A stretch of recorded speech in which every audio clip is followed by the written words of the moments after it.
What's up, my horror family?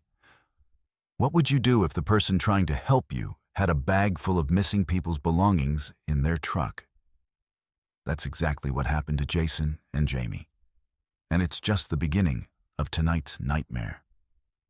I've got 11 stories that will make you never want to drive alone again. Stories like Rains, trapped on a highway that doesn't exist, passing the same abandoned gas station every 30 minutes while their fuel tank mysteriously stays full. Or Holland, who kept waking up at truck stops with hours missing from their memory and disturbing photos on their phone they never took. Maurizio's family still can't explain the security footage showing them having full conversations with people who simply weren't there. Tonight, you're going to discover that the most dangerous predators don't lurk in dark alleys. They're waiting for you at rest stops, offering directions, and following your headlights for hundreds of miles. So kill those lights, lock your doors, and get ready for a road trip straight into hell. The most terrifying thing about accepting help from a stranger isn't what they might do to you. It's realizing you've been walking straight into their trap from the very beginning. I learned this lesson on a stretch of Highway 50 in Nevada, and I'll never forget the sound of duct tape being pulled from a roll in the darkness behind me.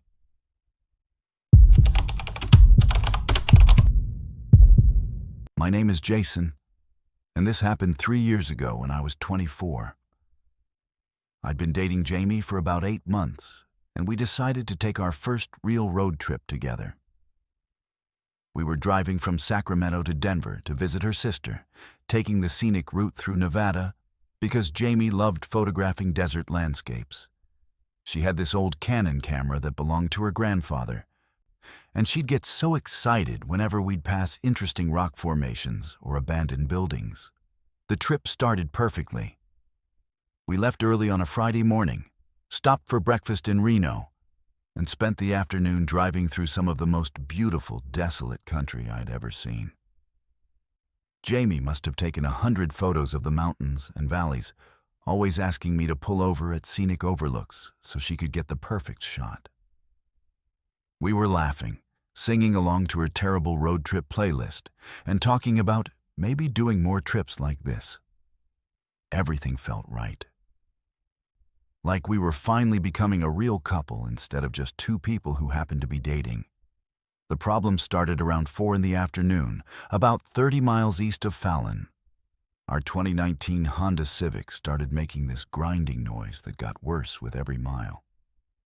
At first, I thought maybe we'd picked up some debris on the undercarriage, but the sound kept getting louder and more concerning. Jamie suggested we pull over and take a look, but I wanted to make it to the next town if possible. That turned out to be a mistake because 10 minutes later, the transmission started slipping badly, and I knew we weren't going anywhere. I pulled over at this desolate stretch where Highway 50 cut through nothing but sagebrush and rocky hills stretching to the horizon. No buildings, no other cars, no cell service, just endless desert in every direction. The silence was almost oppressive after hours of highway noise. Jamie tried calling Doroe, but her phone showed no bars. Mine was the same. We popped the hood and stared at the engine like we had any idea what we were looking at, but honestly, neither of us knew the first thing about car repair.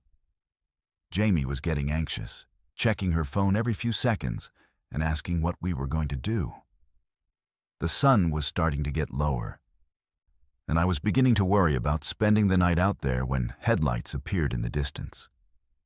A pickup truck slowed down and pulled behind us. Hazard lights blinking, I felt this wave of relief wash over me. The man who got out looked like exactly the kind of helpful local you'd want to encounter in a situation like this. He was probably in his 50s, wearing work boots, a flannel shirt, and a baseball cap. He had this genuine smile and immediately asked if we needed help. He introduced himself as Dale and said he ran a garage back in Fallon. While he was talking, I noticed he had these calloused hands that looked like they'd done real mechanical work. and his truck had all the right tools and equipment scattered in the bed. Everything about him seemed legitimate. He looked under our hood for a few minutes, prodding at different components and making those knowing sounds that mechanics make. Finally, he straightened up and shook his head. "Your transmission's shot," he said. "This car isn't going anywhere without a tow truck and probably a week in the shop." Jamie's face fell, and I felt my stomach drop. Dale must have seen our expressions, because he quickly added, "But don't worry. I can give you folks a ride back to town. You can call for a tow from there and figure out your next steps." I felt that relief again, and Jamie seemed to relax for the first time since we'd broken down. Dale seemed genuinely concerned about helping us, asking if we had somewhere to stay in town and whether we needed him to recommend a good hotel. We grabbed our overnight bags from the car, and I made sure to lock it, even though we were in the middle of nowhere. Dale's pickup truck was an older Ford, probably from the early 2000s, with a bench seat in front. Jamie sat between Dale and me, which felt safer somehow. Dale was incredibly friendly as we drove, asking about our trip and sharing stories about desert wildlife. He knew a lot about the area's history, pointing out old mining sites and explaining how the railroad used to run through certain valleys. He seemed like the kind of guy who'd lived in Nevada his whole life and genuinely enjoyed helping travelers who found themselves in trouble. But after about 15 minutes, I started to get confused about our direction. The sun was setting behind us, which meant we were driving east, deeper into the desert instead of back toward Fallon. When I mentioned this to Dale, he just smiled and said he knew a shortcut that would get us there faster. The road we were on was getting narrower and more isolated, winding between rocky outcroppings and through areas where the pavement was cracked and weathered. Jamie must have noticed too, because she grabbed my hand and squeezed it. I could feel her trembling slightly. "This doesn't look like the way to town," Jamie said quietly. Dale glanced at her in the rearview mirror, and something in his expression changed. The friendly, helpful demeanor just melted away, replaced by something cold and calculating. His voice dropped to this whisper as he told us to stay calm and that everything would be over soon. Those words sent ice through my veins because they sounded like something you'd say to someone you were about to hurt. Dale pulled off the main road onto this dirt track that led to what looked like an abandoned mining camp. There were a few dilapidated buildings scattered around, some rusted equipment, and piles of old lumber and debris. The place felt like it had been forgotten for decades. Dale parked near a metal shed and told us to get out slowly. That's when I heard it. The sound of duct tape being pulled from a roll somewhere in the darkness behind the truck. The sound was unmistakable and terrifying, like someone preparing to restrain people. Dale reached behind his seat and pulled out this duffel bag. When he unzipped it, I felt my world collapse. Inside were dozens of driver's licenses, cell phones, pieces of jewelry, wallets, and personal items that clearly belonged to different people. Some of the licenses looked new, others were faded and cracked like they'd been there for years.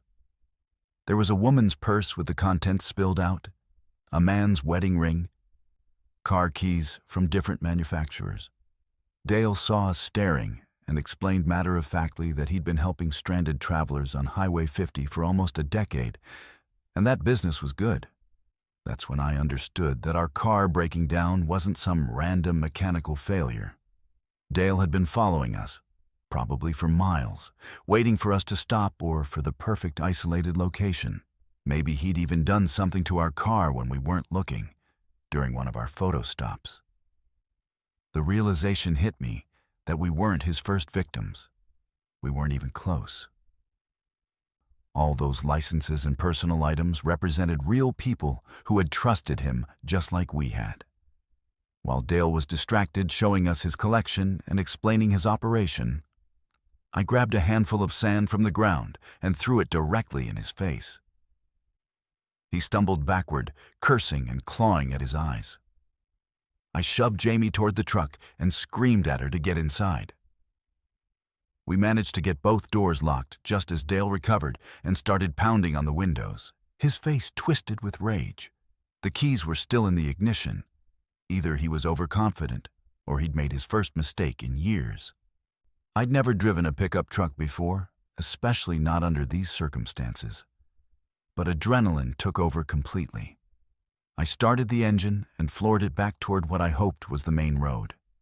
In the rearview mirror, I could see Dale running after us, screaming something we couldn't make out over the engine noise and our own panicked breathing. Jamie was crying and kept saying, "Oh my God," over and over again. I was shaking so badly I could barely steer straight. But somehow we made it back to Highway 50. We drove straight to the sheriff's office in Fallon, and I've never been so happy to see fluorescent lights and official buildings. The deputies took our statement and immediately sent units back to the mining camp. When they searched the area, they found evidence linking Dale to at least 15 different victims over the past 8 years. There were shallow graves, more personal belongings, and detailed records he'd kept of his activities. Dale was arrested 6 hours later, trying to cross into California, still covered in the sand I'd thrown at him. The prosecutor told us later that we were incredibly lucky.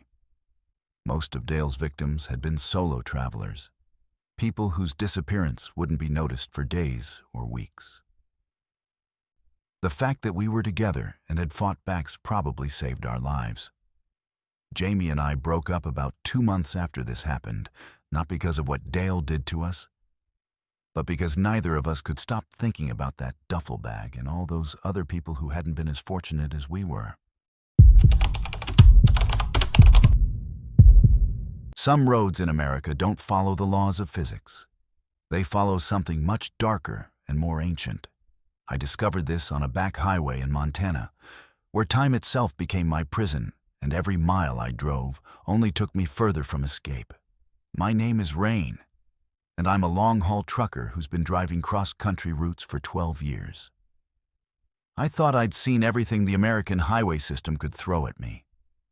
Blizzards in Wyoming, dust storms in Arizona, fog so thick in Oregon that I couldn't see my own headlights. But nothing prepared me for what happened on Highway 2 in northern Montana 3 months ago. I still wake up in cold sweats thinking about it, and I've seriously considered finding a different line of work. I was driving a load of electronics from Seattle to Minneapolis, taking my usual northern route through Glacier National Park. It was late October, and the weather had been perfect. Clear skies, good visibility, light traffic. I'd made this run probably 50 times over the years, and I knew every truck stop, every steep grade, every scenic overlook between the Pacific and the Great Lakes. Highway 2 through Montana is one of my favorite stretches because it's relatively straight, the scenery is incredible, and there are enough services to keep you comfortable without being overcrowded like the interstates.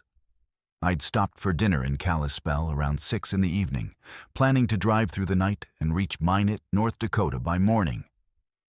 The truck stop had good coffee, decent food, and I'd gotten some sleep the night before, so I felt ready for the long haul ahead.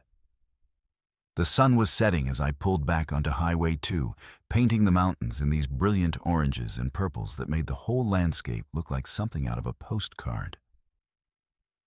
Traffic was light, just a few passenger cars and the occasional RV heading east toward the park entrances. Everything was completely normal until about an hour past Browning. I was maintaining a steady 70 miles per hour, listening to talk radio, when I noticed a gas station coming up on my right. It was one of those older independent stations with a vintage sign and 2 pumps, the kind you see in rural areas that somehow manage to stay in business despite being 50 miles from anywhere. The sign read, "Last Chance Gas," and advertised diesel fuel.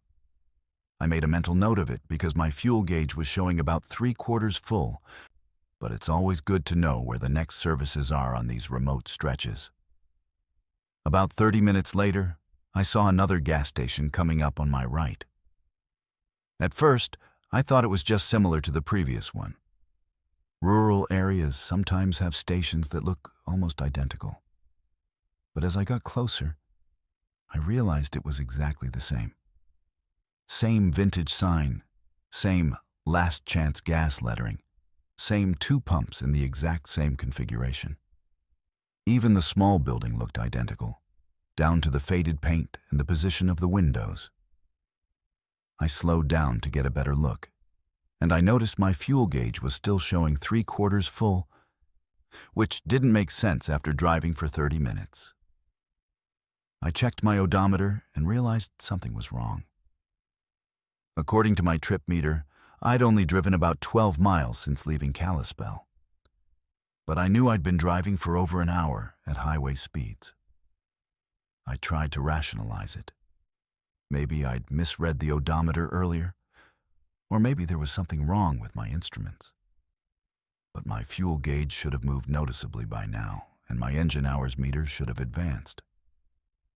Nothing was adding up. Another 30 minutes passed, and there it was again. The exact same gas station. Last chance gas with the same vintage sign. Same pumps, same building.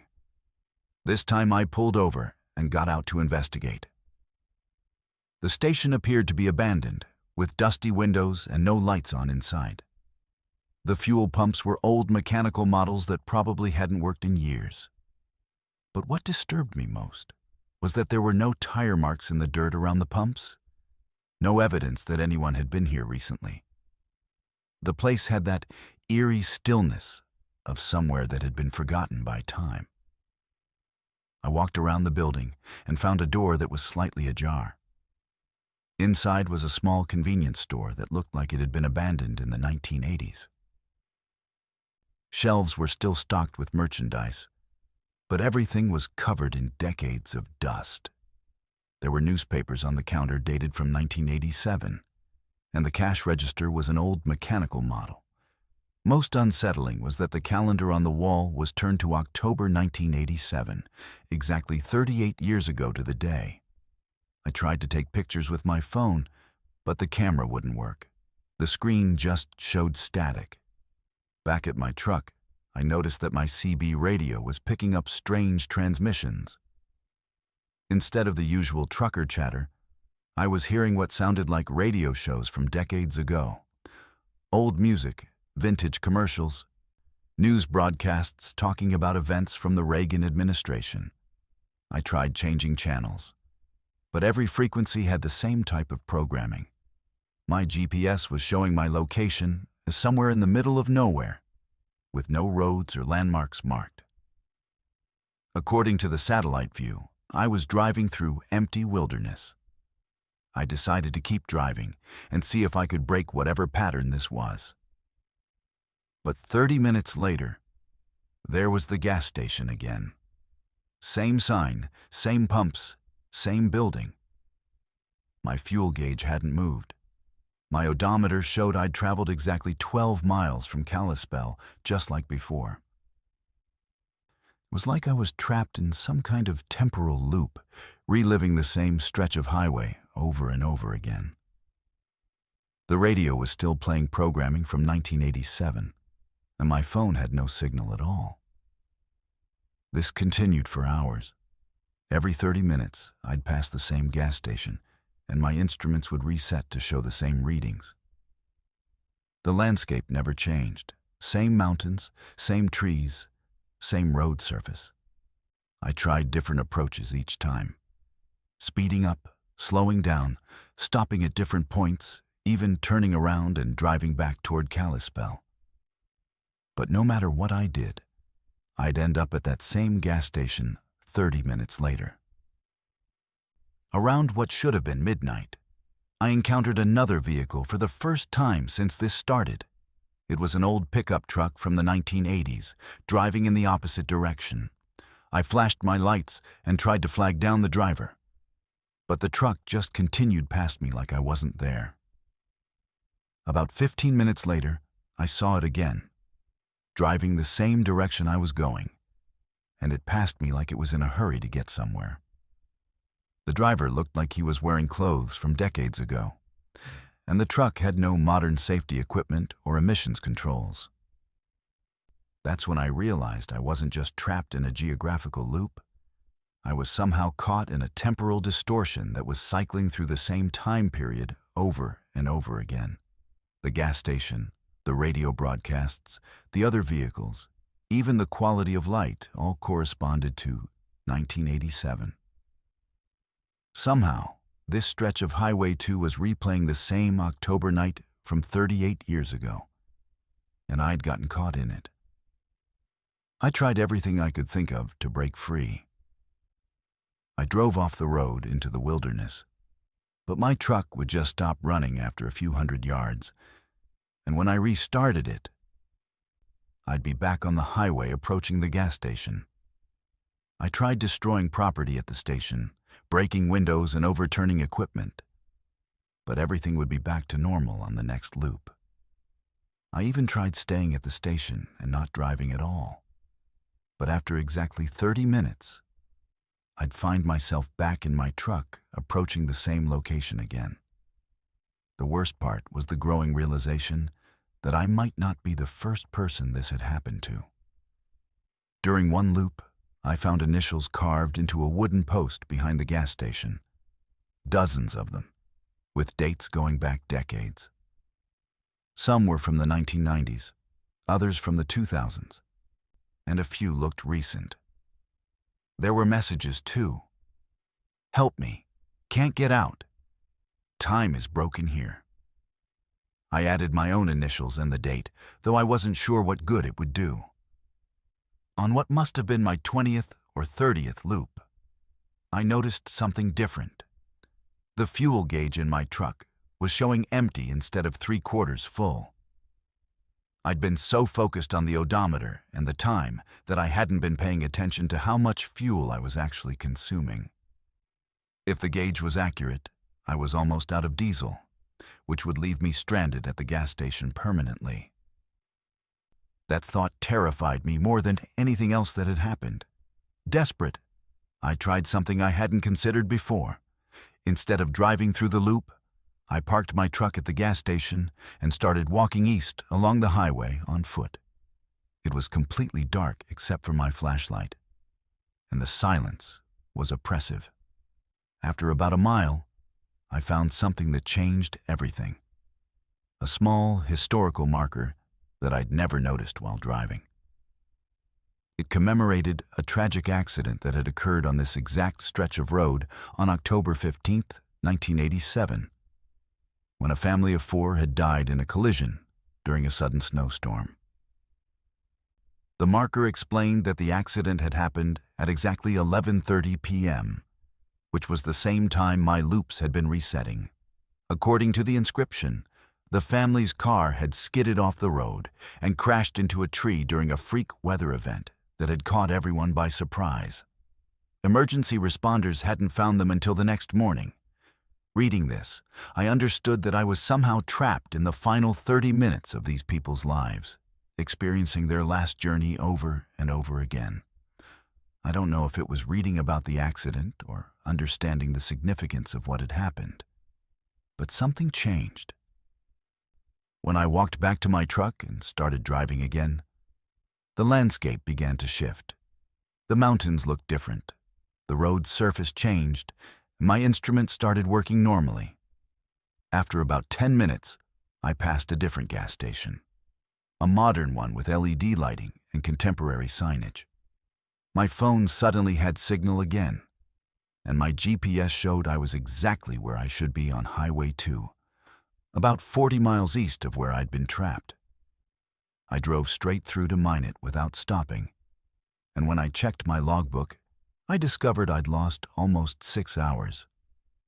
According to my records and my delivery schedule, it was now early morning, but I had no memory of those missing hours beyond the repeating loops. I reported the incident to my dispatcher, but I couldn't explain what had happened in any way that made sense. Officially, I logged it as a navigation error and equipment malfunction. I've driven that same route twice since then, always during daylight hours, and I've never seen the Last Chance gas station again. But I've done some research, and I've found online forums where other drivers describe similar experiences on remote highways across the country. There are stories of temporal loops, missing time, and encounters with vehicles and people from different decades. Most people dismiss these as hallucinations or exhaustion. But I know what I experienced was real. The worst part is that I left my initials carved into that wooden post, along with all the others. Sometimes I wonder if those people ever escaped their loops, or if part of them is still there, trapped forever in those final 30 minutes, driving the same stretch of Montana highway through eternity. And sometimes, late at night when I'm driving through remote areas, I worry that I might find myself back there again, watching my fuel gauge drop toward empty with nowhere to go but around and around until time itself forgets I ever existed. The scariest part about having someone hide in your car isn't the moment you discover them. It's realizing they've been watching your family, learning your routines, and planning something for weeks without you knowing. I found this out during what was supposed to be a perfect family vacation, when we discovered that our SUV had been carrying an extra passenger for over 300 miles across Texas. My name is Trevor, and this happened 2 summers ago when I was taking my family on a cross-country road trip from Houston to the Grand Canyon. It was going to be our big summer adventure.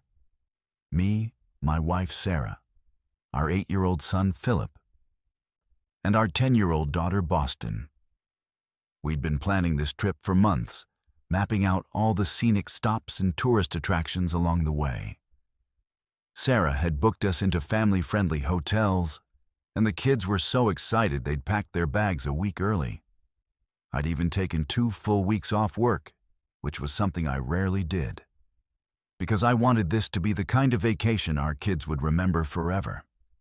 We left Houston early on a Saturday morning, driving my 2020 Chevy Tahoe that I'd just had serviced and detailed for the trip. The plan was to drive to Lubbock the first day, then continue northwest through New Mexico and Arizona over the next few days. Sarah had loaded the back cargo area with everything we could possibly need. Coolers full of snacks and drinks, games and books for the kids, camping chairs, emergency supplies, and enough luggage for all of us. The SUV was packed to capacity, but everything was organized and secure. The first few hours were perfect. The kids were entertained by their tablets and the scenery. Sarah was navigating and taking pictures, and I was enjoying the open road. We stopped in Huntsville for lunch and to stretch our legs, then continued northwest toward College Station. The weather was beautiful, traffic was light, and everyone was in great spirits. We played road trip games, sang along to music, and talked about all the things we wanted to see at the Grand Canyon. It felt like we were finally getting the family time we'd been too busy for during the regular school year. About 2 hours past College Station, somewhere between Madisonville and Crockett, Philip mentioned hearing weird noises coming from behind us. At first, we thought he was just being imaginative. 8-year-olds hear all kinds of things on long car rides. But when Sarah turned around to check on him, she heard it too. It sounded like something shifting or moving in the cargo area, but very quietly, like someone was trying not to be noticed. I suggested it might be something that had come loose when we went over a bump, but Sarah wanted me to pull over and check. I found a rest area near Crockett and parked in a spot away from other vehicles. When I opened the rear hatch, everything looked exactly the way we'd packed it. All our luggage was still secured, the coolers hadn't moved, and nothing appeared to be damaged or out of place. I rearranged a few items and made sure everything was tied down properly. but I couldn't find anything that might have been making noise. Sarah suggested that maybe one of the coolers had something loose inside, so we checked those too, but everything seemed fine. The kids were getting restless, so we got back on the road. About an hour later, Boston said she thought she saw something move in the rearview mirror, but when Sarah looked back, there was nothing unusual visible. Then Philip started complaining about a smell, something musty and unpleasant that seemed to be coming from the back of the SUV. Sarah and I couldn't smell anything from the front seats, and we figured it might be related to all the camping gear and outdoor equipment we'd packed. But the kids kept mentioning it, especially when the air conditioning was recirculating air from inside the vehicle, instead of bringing in fresh air from outside. We stopped for dinner in Lufkin, and while we were inside the restaurant, I decided to do a more thorough inspection of the cargo area. I moved everything around, checking behind and underneath all our packed items. That's when I found something that made my blood run cold. A small pile of food wrappers and an empty water bottle that definitely hadn't been there when we packed. They were wedged behind one of our larger suitcases, in a spot that would be hidden from casual observation but accessible to someone who knew exactly where to reach. I called Sarah outside without alerting the kids and showed her what I'd found. We both realized immediately that someone had been in our vehicle, but we couldn't figure out when or how. The SUV had been locked in our garage until we left that morning, and we'd been with it constantly during the trip, except for the few minutes we'd spent inside restaurants or rest stops.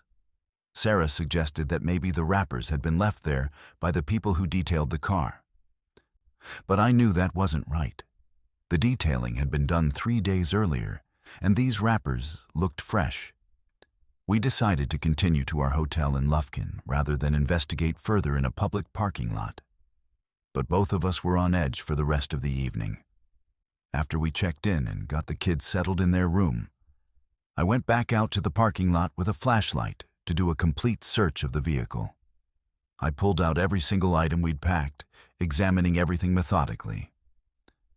That's when I found evidence that someone had been living in our cargo area, not just hiding, but actually making themselves comfortable for an extended period. Behind a large duffel bag, I found a small nest-like area where someone had arranged some of our beach towels into a makeshift bed. There were more food wrappers, several empty water bottles, and most disturbing of all, a small notebook with handwritten entries. The writing was cramped and difficult to read, but I could make out enough to understand that someone had been documenting our family's activities, our travel schedule, and detailed observations about our daily routines. There were notes about what time we typically left the house, hotels, which routes we usually took to work and school, and even descriptions of our kids' personalities and habits. The notebook entries went back several weeks, which meant this person had been watching our family long before our vacation started. They knew our names, our address, our phone numbers, and intimate details about our lives that could only have come from extensive surveillance. There were sketches of our house, our cars, and even floor plans that showed they'd somehow been inside our home. Most terrifying was a section near the back of the notebook that outlined plans for what they intended to do with the information they'd gathered. I realized that this wasn't a random crime of opportunity. Someone had specifically targeted our family and had been planning something for weeks or possibly months. They'd somehow gained access to our vehicle, probably while it was parked in our garage, and had been using it as a base of operations while they stalked us. The fact that they'd chosen to hide in our SUV during our vacation suggested they were escalating whatever plan they had in mind. I immediately called 911 and reported what I'd found. The local police arrived within 10 minutes and took the notebook and other evidence. They also found additional items that I'd missed. A small camera that had been positioned to record the interior of our vehicle, extra clothing, and a bag containing tools that could be used to disable car doors and windows from the inside. The officer explained that this was consistent with patterns they'd seen in cases involving stalkers who escalate to kidnapping or worse. While the police were processing the evidence, they discovered something even more disturbing. The person hiding in our SUV had apparently been taking photographs of our family during the trip. Pictures of us at rest stops, in restaurants, and even sleeping in our hotel room the previous night. The camera had a telephoto lens and sophisticated equipment for surveillance, suggesting this wasn't the work of an amateur. They'd been documenting our every move while remaining completely undetected. The investigation revealed that our stalker was a man named Richard Vance, who had been arrested several times in the Houston area for similar crimes. He'd been released from prison 6 months earlier after serving time for breaking into occupied homes and collecting personal information about families. According to the detective, Vance had a pattern of selecting families with young children and following them for weeks or months while planning abductions. Our family had apparently been his target because our routine was predictable, and our house was in a neighborhood where he could observe us without attracting attention. The most chilling discovery was that Vance had been inside our garage multiple times over the past month, not just to hide in our SUV, but to study our daily patterns and install surveillance equipment. He'd placed small cameras in our vehicles and even in parts of our house, giving him access to our private conversations and activities. The police found evidence that he'd been selling this type of information to other criminals, creating detailed profiles of families that could be used for identity theft, burglary, or worse crimes. Vance was arrested at a truck stop about 50 miles from where we'd discovered him, apparently planning to find another family to target. When police searched his motel room, they found similar notebooks documenting dozens of other families across Texas and Louisiana. He'd been operating this surveillance and stalking network for years, and our family had just been his most recent project. The prosecutor told us that if we hadn't discovered him when we did, he likely would have attempted to abduct one of our children during the remainder of our trip.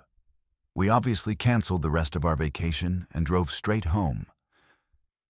But the experience changed our family forever. We had to move to a different house because we never felt safe knowing that Vance had been inside our home so many times. The kids went through months of therapy to deal with the trauma of learning that a dangerous stranger had been watching them and planning to hurt them. Sarah still checks our vehicles obsessively before every trip. And I've installed security systems and cameras that would make it much harder for someone to surveil us again. The worst part is knowing how close we came to a tragedy that would have destroyed our family. If Philip hadn't mentioned hearing those noises, or if we dismissed the kids' concerns as typical road trip complaints, Vance would have continued implementing whatever plan he developed. The police believe he was waiting for us to reach a more remote location, possibly somewhere between Texas and Arizona, where he could act without witnesses or immediate police response. Our vacation was supposed to create happy memories for our children, but instead, it became a reminder of how vulnerable families can be to predators who are patient enough to study their victims and plan their crimes carefully. Richard Vance was sentenced to 25 years in prison, but knowing he's locked up doesn't completely eliminate the fear that someone else might be watching our family right now, learning our new routines and planning their own approach. We've learned that the most dangerous criminals aren't the ones who act impulsively. They're the ones who have the patience to study you until they know exactly how to destroy your life. The human mind isn't designed to process hearing your own voice screaming for help through a car radio before the accident that kills you actually happens. I learned this on the Pacific Coast Highway in California, where my best friend Crew and I discovered that some radio frequencies can tune into conversations with the dead. My name is Camden, and I'm 26 years old. This happened last spring when my best friend Crew and I decided to take a road trip up the California coast for his bachelor party. It was going to be just the two of us. a low-key celebration before his wedding in June. We'd been best friends since high school, and he wanted to do something meaningful instead of the typical Vegas bachelor party scene. The plan was to drive from Los Angeles to San Francisco over 4 days, staying at small coastal towns and taking our time to enjoy the scenery along Highway 1. We rented a 2022 Ford Mustang convertible because Crew had always dreamed of driving the PCH in a sports car. I thought it was a little impractical for a road trip, but it was his bachelor party, so I went along with it. We loaded up our luggage, picked up some snacks and drinks, and headed out of LA around noon on a Thursday in early April. The weather was perfect. Sunny, about 75 degrees, with just enough breeze to make driving with the top down comfortable. Crew was in an amazing mood, talking excitedly about the wedding and his future with his fiancée, Emma. The first few hours were exactly what we'd hoped for. We drove through Malibu, stopped at a few beaches for photos, and made good time north toward Santa Barbara. The scenery was incredible. Dramatic cliffs, pristine beaches, and endless ocean views. We had the radio turned up, playing a mix of classic rock and songs from our high school years. Crew kept talking about how this was the perfect way to celebrate the end of his bachelor days. And I was happy to see him so relaxed and excited about his future.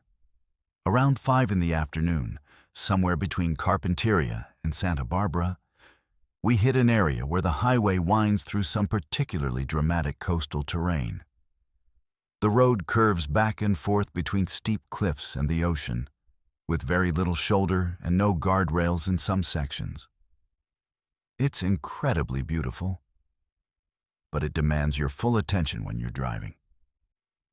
Crew was behind the wheel, and he was being careful to maintain a safe speed despite the Mustang's capability to go much faster. That's when the radio started acting strange. We'd been listening to a classic rock station out of LA, but suddenly the signal became weak and staticky. Crew tried adjusting the tuning, but instead of finding a clearer station, we started picking up what sounded like emergency radio transmissions. Not the usual highway patrol or ambulance calls you sometimes hear, but civilian voices calling for help in what seemed like desperate situations. The first transmission we heard clearly was a man's voice saying, "Mayday, Mayday. This is the red Mustang convertible southbound on Highway 1 near Carpinteria. We've gone off the road and we're trapped in the vehicle. 2 occupants, both conscious but injured. Please send emergency assistance immediately." Crew and I looked at each other with confusion because the voice had described our exact vehicle and location, but we were fine and driving normally on the highway. Crew tried changing the radio station, but every frequency seemed to be picking up similar distress calls. We heard a woman calling for help after her SUV had rolled over near Pismo Beach. A family describing their minivan sliding off the road during heavy fog near Big Sur. A motorcycle rider reporting that he'd crashed near Hearst Castle and needed medical attention. All of the calls were coming through clearly, as if they were happening in real time. But we weren't seeing any accidents or emergency vehicles in the areas they described. What made it even more disturbing was that many of the distress calls included extremely specific details about locations we were approaching. Someone would describe an accident at a particular curve or near a specific landmark. And then 20 or 30 minutes later, we'd drive through that exact location. The descriptions were so accurate that we started slowing down and being extra cautious at each spot. But we never saw any evidence of accidents or emergency activity. About an hour into this strange radio phenomenon, we heard something that made both of us go completely silent. It was Crew's voice, unmistakably, calling for emergency assistance. The transmission said, "This is Highway 1 northbound near Surf Beach. Red Mustang convertible has gone over the embankment. Driver is unconscious. Passenger appears to have serious head injuries. We need paramedics and rescue equipment immediately. The car is about 50 feet down the cliff face. Crew pulled over at the next safe spot, which happened to be a scenic overlook near Surf Beach. We sat there in stunned silence, trying to process what we'd just heard. It was definitely his voice. Not similar to his voice, but exactly his voice, with his speech patterns and even his way of pronouncing certain words. But he was sitting right next to me, completely unharmed, and our car was parked safely at a scenic overlook. The whole situation felt like some kind of elaborate prank or psychological experiment. But there was no logical explanation for how someone could have replicated his voice so perfectly. We tried rationalizing it in different ways.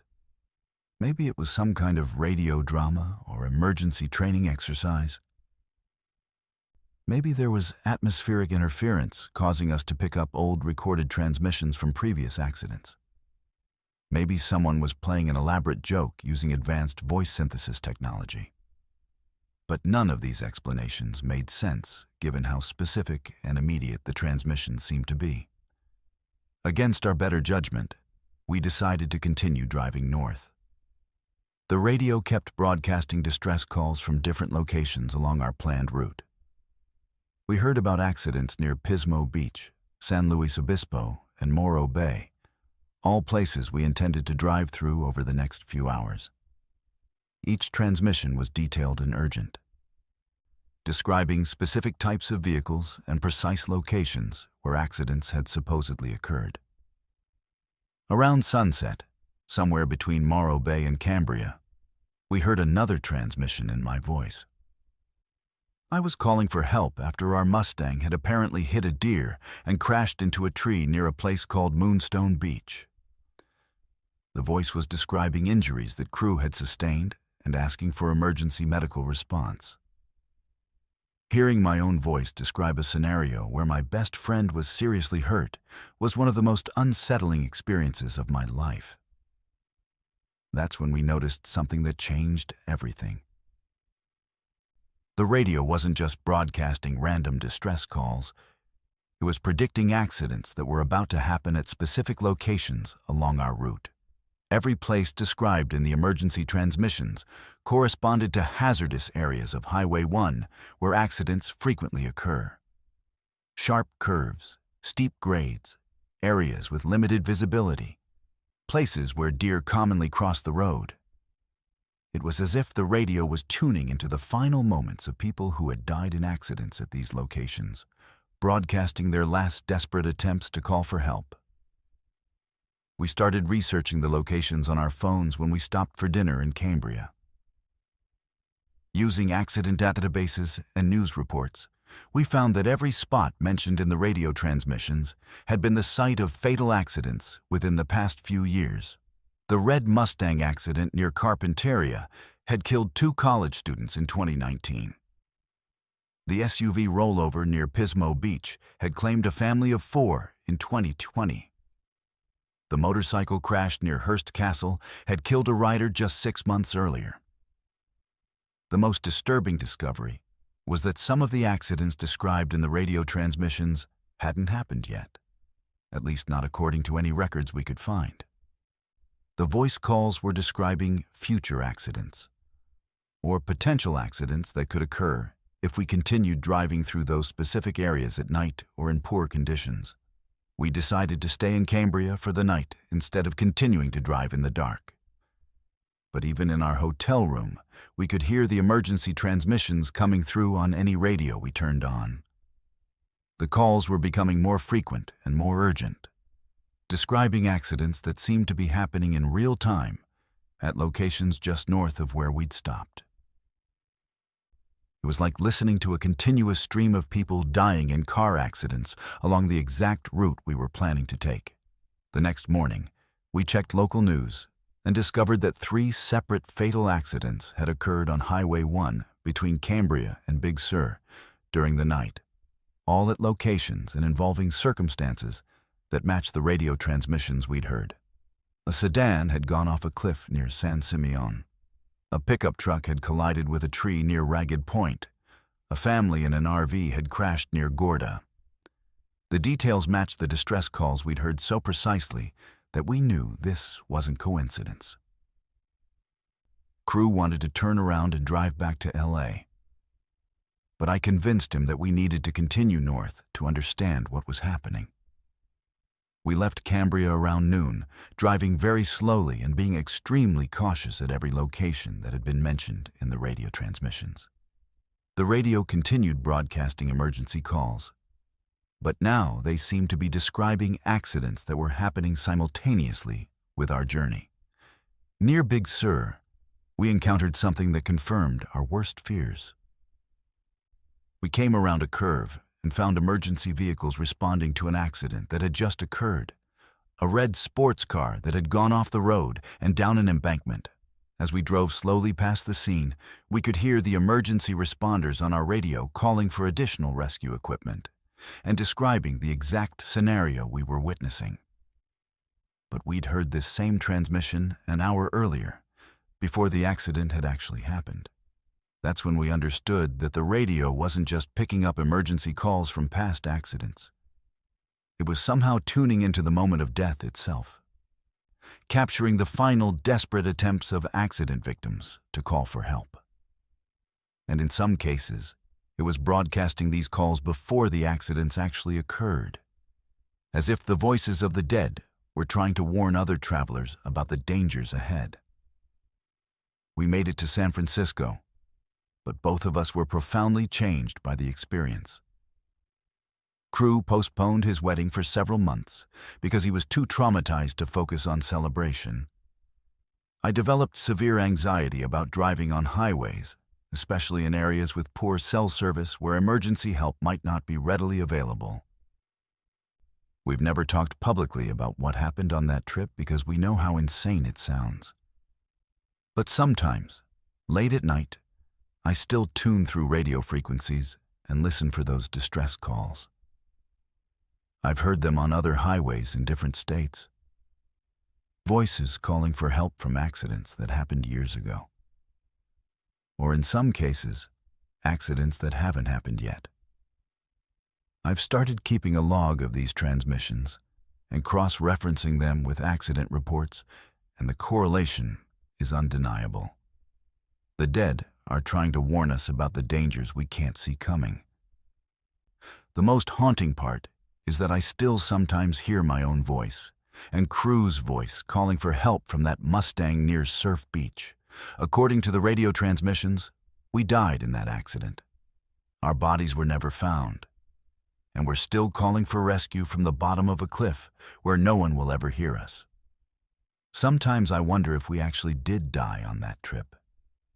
And everything since then has been some kind of afterlife, where we're still trying to warn other travelers about the voices that call to them through their car radios. The most terrifying realization isn't that you're being followed. It's discovering that every rest stop across 3 states has the exact same people waiting for you, like they've been coordinating your route for weeks. I learned this during what should have been a simple cross-country move, when I realized that my travel plans had been leaked to a network of predators who were herding me towards something I was never supposed to survive. My name is Eliseo, and this happened 8 months ago when I was moving from Phoenix to Boston for a new job. I'm a software engineer, and I'd gotten an offer from a tech company that was too good to pass up. The plan was to drive cross-country over 5 days, taking my time to see parts of America I'd never experienced before.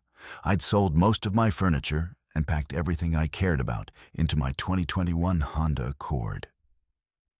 It wasn't the most practical vehicle for a cross-country move, but I'm single with no kids, so I didn't need a lot of space.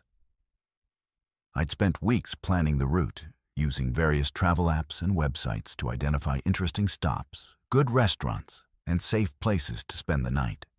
My itinerary took me through New Mexico, Texas, Oklahoma, Arkansas, Tennessee, and Kentucky before reaching Massachusetts. I'd booked hotels in advance for each night and even made reservations at a few restaurants that had gotten great reviews online. Everything was organized and scheduled, which made me feel confident about traveling alone across unfamiliar territory. The first day went perfectly. I left Phoenix early Tuesday morning and drove to Albuquerque, stopping at several scenic overlooks and a Native American trading post near Flagstaff. The weather was beautiful, traffic was light, and I was enjoying the solitude and freedom of being on the open road. I checked into my hotel in Albuquerque around 6 in the evening, had dinner at a local restaurant, and felt like this was going to be exactly the kind of adventure I'd hoped for. The second day started normally too. I left Albuquerque around 8 in the morning, heading east toward Amarillo, Texas. I stopped for gas and coffee at a rest area near Santa Rosa, New Mexico, around 10:30. It was a typical highway rest stop. A few picnic tables, vending machines, restrooms, and a small building with tourist information. There were maybe a dozen other travelers there, mostly families and truck drivers taking breaks from the road. What I noticed, but didn't think much about at the time, was a group of 3 people who seemed to be paying attention to me. An older man in a cowboy hat, a middle-aged woman with short gray hair, and a younger guy with a baseball cap and sunglasses. They weren't obviously staring, but I caught them glancing in my direction several times while I was walking to and from my car. When I left the rest area, I saw them standing near a white pickup truck, watching me pull back onto the interstate. About 3 hours later, I stopped for lunch at a rest area near Tucumcari, New Mexico. It was a larger facility with a visitor center, gift shop, and several food vendors. I was standing in line to buy a sandwich when I noticed the same 3 people from the previous rest stop. The older man in the cowboy hat, the woman with gray hair, and the young guy with the baseball cap. They were sitting at a picnic table about 50 feet away, and when I made eye contact with the older man, he quickly looked away. This struck me as odd because Tucumcari was about 180 miles from where I'd seen them before. If they were traveling the same route I was, they would have had to drive significantly faster than the speed limit to arrive at the second rest stop before me. And if they were traveling in the opposite direction, it didn't make sense that I'd encounter them at 2 different locations along my planned route. I decided to test my suspicions by taking a different route than I'd originally planned. Instead of continuing straight east toward Amarillo, I took a detour south toward Lubbock, then east toward Oklahoma City. This added about an hour to my drive time, but it would take me through different rest stops and travel centers than my original itinerary. If these people were somehow following me, the detour would either lose them or confirm that something unusual was happening. I stopped for gas at a truck stop near Levelland, Texas, around 4 in the afternoon.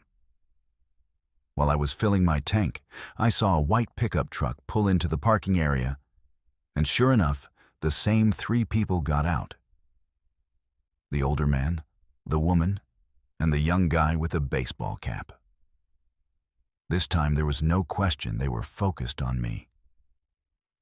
The woman pointed in my direction and said something to her companions that made them all look directly at me. I finished filling my tank quickly and went inside to pay, hoping to get a better look at these people and maybe figure out what they wanted. Inside the truck stop, I pretended to browse the merchandise while keeping an eye on them. They seemed to be communicating with someone on their phones, and I could hear fragments of their conversation that included references to my car's license plate number and my approximate location. That's when I realized this wasn't a coincidence or a case of travelers happening to take the same route.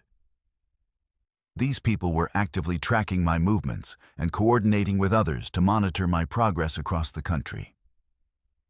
The fact that they knew my license plate number suggested they had access to information about my travel plans that should have been private. I decided to drive to Oklahoma City without stopping again. hoping to lose them or reach a location where I could contact law enforcement. But when I stopped for the night at a hotel near the airport, I saw the same white pickup truck in the parking lot. The three people were nowhere to be seen, but their vehicle was definitely there, parked in a spot where they could observe the hotel entrance.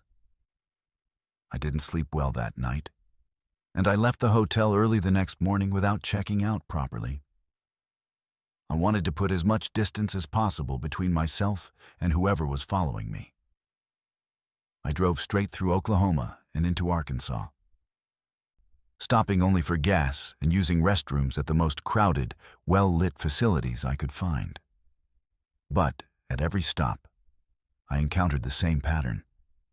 Different people, but clearly part of the same network. At a rest area near Fort Smith, Arkansas, there was a family with 2 young children who kept watching me and taking pictures with their phones.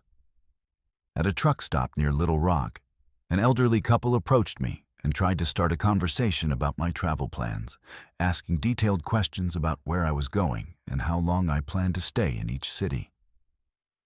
Most disturbing was a stop I made near Memphis, Tennessee. I was getting gas at a station near the interstate when a man in his 30s approached me and said he'd been asked to give me a message. He claimed that people I'd never met were concerned about my safety and wanted me to change my route to avoid dangerous areas ahead. When I asked who had sent him, he became evasive and walked away quickly. That's when I understood that this wasn't just surveillance. Someone was trying to manipulate my travel route for reasons I couldn't understand. The people following me weren't just observing my movements. They were trying to influence my decisions and guide me toward specific locations or away from others. I decided to completely abandon my planned route and drive straight to Boston using only major interstates, avoiding all rest stops except for emergency fuel. But even this strategy didn't work. At a truck stop near Nashville, I encountered a group of people who seemed to know exactly where I was going and when I planned to arrive. They had detailed information about my new job, my apartment lease, and even my schedule for my first week in Boston. The most frightening encounter happened at a rest area near Lexington, Kentucky. I'd stopped to use the restroom and grab a coffee, planning to drive straight through to Boston without sleeping. As I was walking back to my car, a woman approached me and handed me a manila envelope. Inside was a detailed dossier about my life, photos of my apartment in Phoenix, copies of my employment records, my credit report, and even surveillance photos of me at various locations during my trip. There was also a note explaining that I had been selected for something called a relocation assessment, and that my cooperation was required for the process to continue smoothly. The note included instructions to proceed to a specific address in rural Kentucky instead of continuing to Boston. It claimed that representatives would meet me there to discuss opportunities that would be more beneficial than my planned employment in Massachusetts. I threw the envelope in a trash can and got in my car immediately. But as I was leaving the rest area, I noticed several vehicles following me back onto the interstate. They maintained a loose formation around my car, never getting too close, but clearly coordinating their movements to keep me under surveillance. When I tried to exit at different ramps to lose them, they would anticipate my moves and position themselves to block my escape routes. For the next 6 hours, I was essentially being herded north and east by a convoy of vehicles that seemed to be in constant communication with each other. Every time I tried to deviate from the route they wanted me to take, they would close in and force me back onto their preferred path. It was like being a sheep guided by border collies, except the stakes were obviously much higher than livestock management. I finally managed to escape this convoy by driving into downtown Louisville during rush hour traffic and abandoning my car in a crowded parking garage. I took a taxi to the airport and bought a last-minute flight to Boston, leaving all my belongings behind. Within 24 hours, I was in my new apartment, but I was too terrified to retrieve my car or most of my possessions. The investigation that followed revealed that I had been targeted by a sophisticated human trafficking network that specialized in intercepting people during major life transitions, like cross-country moves. They would identify targets through job placement websites, apartment rental applications, and other online sources that revealed when someone would be traveling alone with limited social connections at their destination. The network included dozens of people stationed at rest stops, truck stops, and hotels along major interstate corridors. They would track targeted individuals across multiple states, gathering intelligence and looking for opportunities to isolate them in remote locations. The ultimate goal was usually to kidnap people who wouldn't be missed immediately and force them into various forms of labor or exploitation. Law enforcement officials told me that my case was unusual because I had managed to recognize the pattern and escape before reaching the final phase of their operation. Most victims never realize they're being tracked until it's too late to avoid the trap.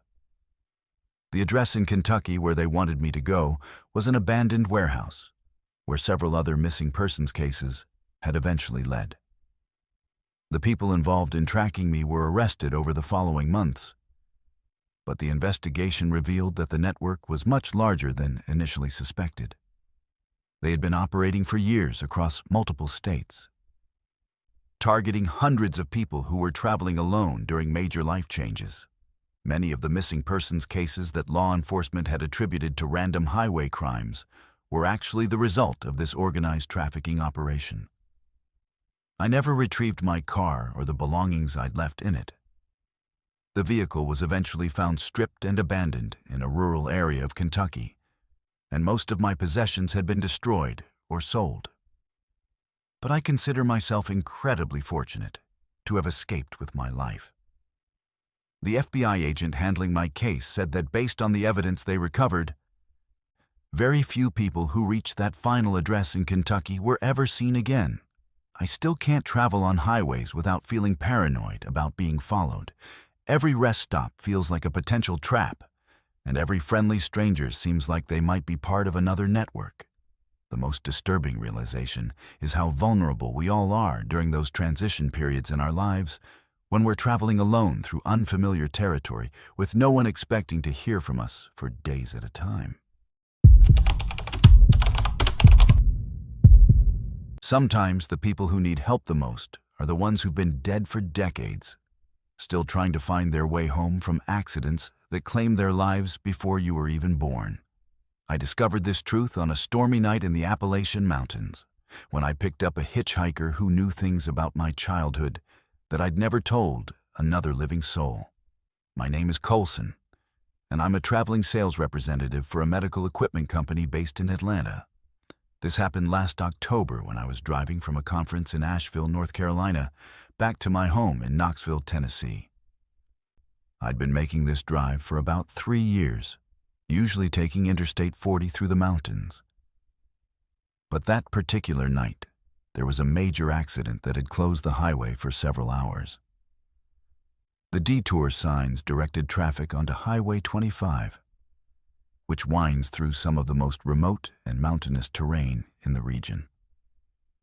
I'd left Asheville around 7 in the evening, planning to be home by 10:30 at the latest. My wife Sarah was expecting me, and we had plans to take our kids hiking the next morning at Cove Lake State Park. The weather had been threatening rain all day, and by the time I got onto Highway 25, it was coming down steadily. Not heavy enough to be dangerous, but enough to make driving more challenging on the winding mountain roads. Highway 25 through that part of North Carolina and Tennessee is beautiful during the day, but at night it can be intimidating. The road curves back and forth through dense forest, with steep drop-offs on one side and rock walls on the other. There are very few lights, no cell phone service in many areas, and sometimes you can drive for 20 or 30 minutes without seeing another vehicle. It's the kind of road where a breakdown or accident could leave you stranded for hours before anyone found you. About 45 minutes into the detour, somewhere near Hot Springs, North Carolina, I came around a curve and saw someone standing on the side of the road with their thumb out. It was an older man, probably in his 60s, wearing what looked like a heavy winter coat, despite the relatively mild October weather. He was standing under a tree, trying to stay out of the rain, and he looked genuinely distressed. My first instinct was to keep driving. I don't usually pick up hitchhikers, especially at night in remote areas. But something about his situation made me feel sorry for him. I pulled over about 50 yards past where he was standing and waited for him to catch up to my car. When he got closer, I could see that he was soaked through and shivering. He looked like he'd been walking for a long time, and his clothes were old-fashioned in a way that seemed unusual.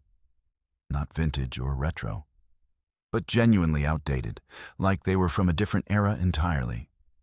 His hair was slicked back with rain, and he had this desperate look in his eyes that made me think he was in real trouble. When I rolled down the passenger window, he immediately started thanking me profusely for stopping.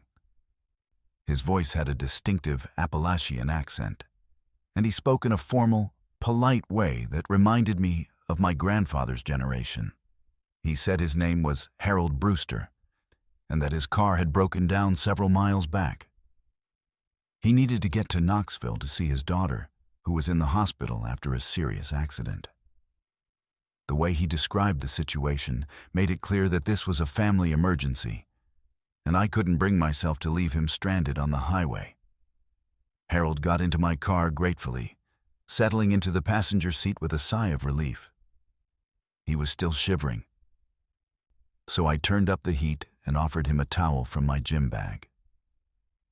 While he was drying off, he started talking about his daughter and how worried he was about her condition. He described the hospital where she was being treated, the doctors who were caring for her, and the specific injuries she'd sustained in what he said was a car accident on this same highway. As we continued driving north toward Tennessee, Harold's conversation became increasingly personal. He started asking about my family, my job, and my life in Knoxville. But his questions weren't the kind of polite small talk you'd expect from a stranger. They were specific and detailed, as if he already knew the answers and was just confirming information. He asked about my wife Sarah by name, mentioned that we had 2 children, and even knew details about the house we'd bought 2 years earlier. When I asked how he could possibly know these things, Harold said he'd lived in Knoxville most of his life and knew a lot of people in the area. He claimed he'd heard about my family through mutual acquaintances, though he couldn't provide specific names when I pressed him for details. His explanations were plausible but vague, and I started feeling uncomfortable about how much personal information this stranger seemed to have about my life. About 20 minutes after picking him up, Harold started sharing memories that made no sense given our supposed first meeting. He talked about watching me play Little League baseball when I was 8 years old, describing specific games and even remembering the position I played. He mentioned a fishing trip my father had taken me on when I was 12, recalling details about the lake we'd visited and the fish we'd caught that I'd never shared with anyone outside my immediate family. Most disturbing was when Harold started talking about my grandmother, who had passed away when I was 15. He described conversations he'd supposedly had with her, recalled stories she used to tell about our family history, and even mentioned a secret hiding place in her house where she'd kept old photographs and letters. These were things that only my grandmother and I had known about, private moments and memories that I'd never discussed with anyone else. I started to panic, thinking that Harold might be some kind of stalker who had been researching my background for unknown reasons. But his knowledge went beyond what someone could learn through normal surveillance or investigation. He knew about conversations I'd had with my grandmother when I was alone in her house, details about my thoughts and feelings during private moments that no outsider could have observed or recorded. When I confronted Harold about how he could know such personal information, his demeanor changed completely. The desperate, grateful hitchhiker disappeared, replaced by someone who seemed sad and resigned. He looked at me with these tired, ancient eyes and said he'd been trying to get home to Knoxville for 43 years. Ever since the night he'd died in a car accident on this same stretch of highway. Harold explained that he'd been driving to see his daughter in the hospital, the same emergency he described to me when he'd lost control of his car during a winter storm in 1980. His vehicle had gone off the road near Hot Springs and crashed into a ravine where it wasn't found for several weeks. By the time rescue workers located the wreckage, Harold had been dead for over a month, and his daughter had died in the hospital while he was lying undiscovered at the bottom of the mountain. He said he'd been walking this highway ever since, trying to complete the journey he'd never finished. Every few months or years, someone would pick him up, and he'd ride with them as far as they were willing to take him toward Knoxville. But he could never quite make it home, and he always ended up back at the same spot near Hot Springs, walking through the rain and trying to flag down another ride. Harold's knowledge of my personal life, he explained, came from the fact that he'd been watching over families in the Knoxville area for decades, particularly those with children who reminded him of the daughter he'd never been able to save. He'd been present during important moments in my childhood and adolescence, invisible but caring, trying to provide the kind of protection and guidance he'd never been able to give his own child. As he told me this story, I noticed that the temperature in my car was dropping despite the heater running at full blast. Harold's clothes were no longer dripping wet, but they weren't drying either. They seemed to exist in a state of permanent dampness, like they were frozen in the moment of that long-ago rainstorm. When I looked directly at him, his features were clear and solid, but when I glanced at him peripherally, he seemed translucent and unstable. I realized that I was either experiencing a complete psychological breakdown, or I was actually giving a ride to someone who had died before I was born. Neither possibility was comforting, but Harold's presence felt genuinely benevolent rather than threatening. He wasn't trying to harm me or manipulate me. He just wanted to complete a journey that death had interrupted 4 decades earlier. When we reached the Tennessee border, Harold asked me to pull over at a scenic overlook that provided a view of the lights of Knoxville in the distance. He said he could see his destination from there, and that was enough to satisfy the compulsion that had been driving him for so many years. He thanked me for the ride and got out of the car, but when I turned around to watch him walk away, there was no one there. I drove the rest of the way home in silence, trying to process what had happened. When I got to my house, I immediately went to my computer and started researching Harold Brewster.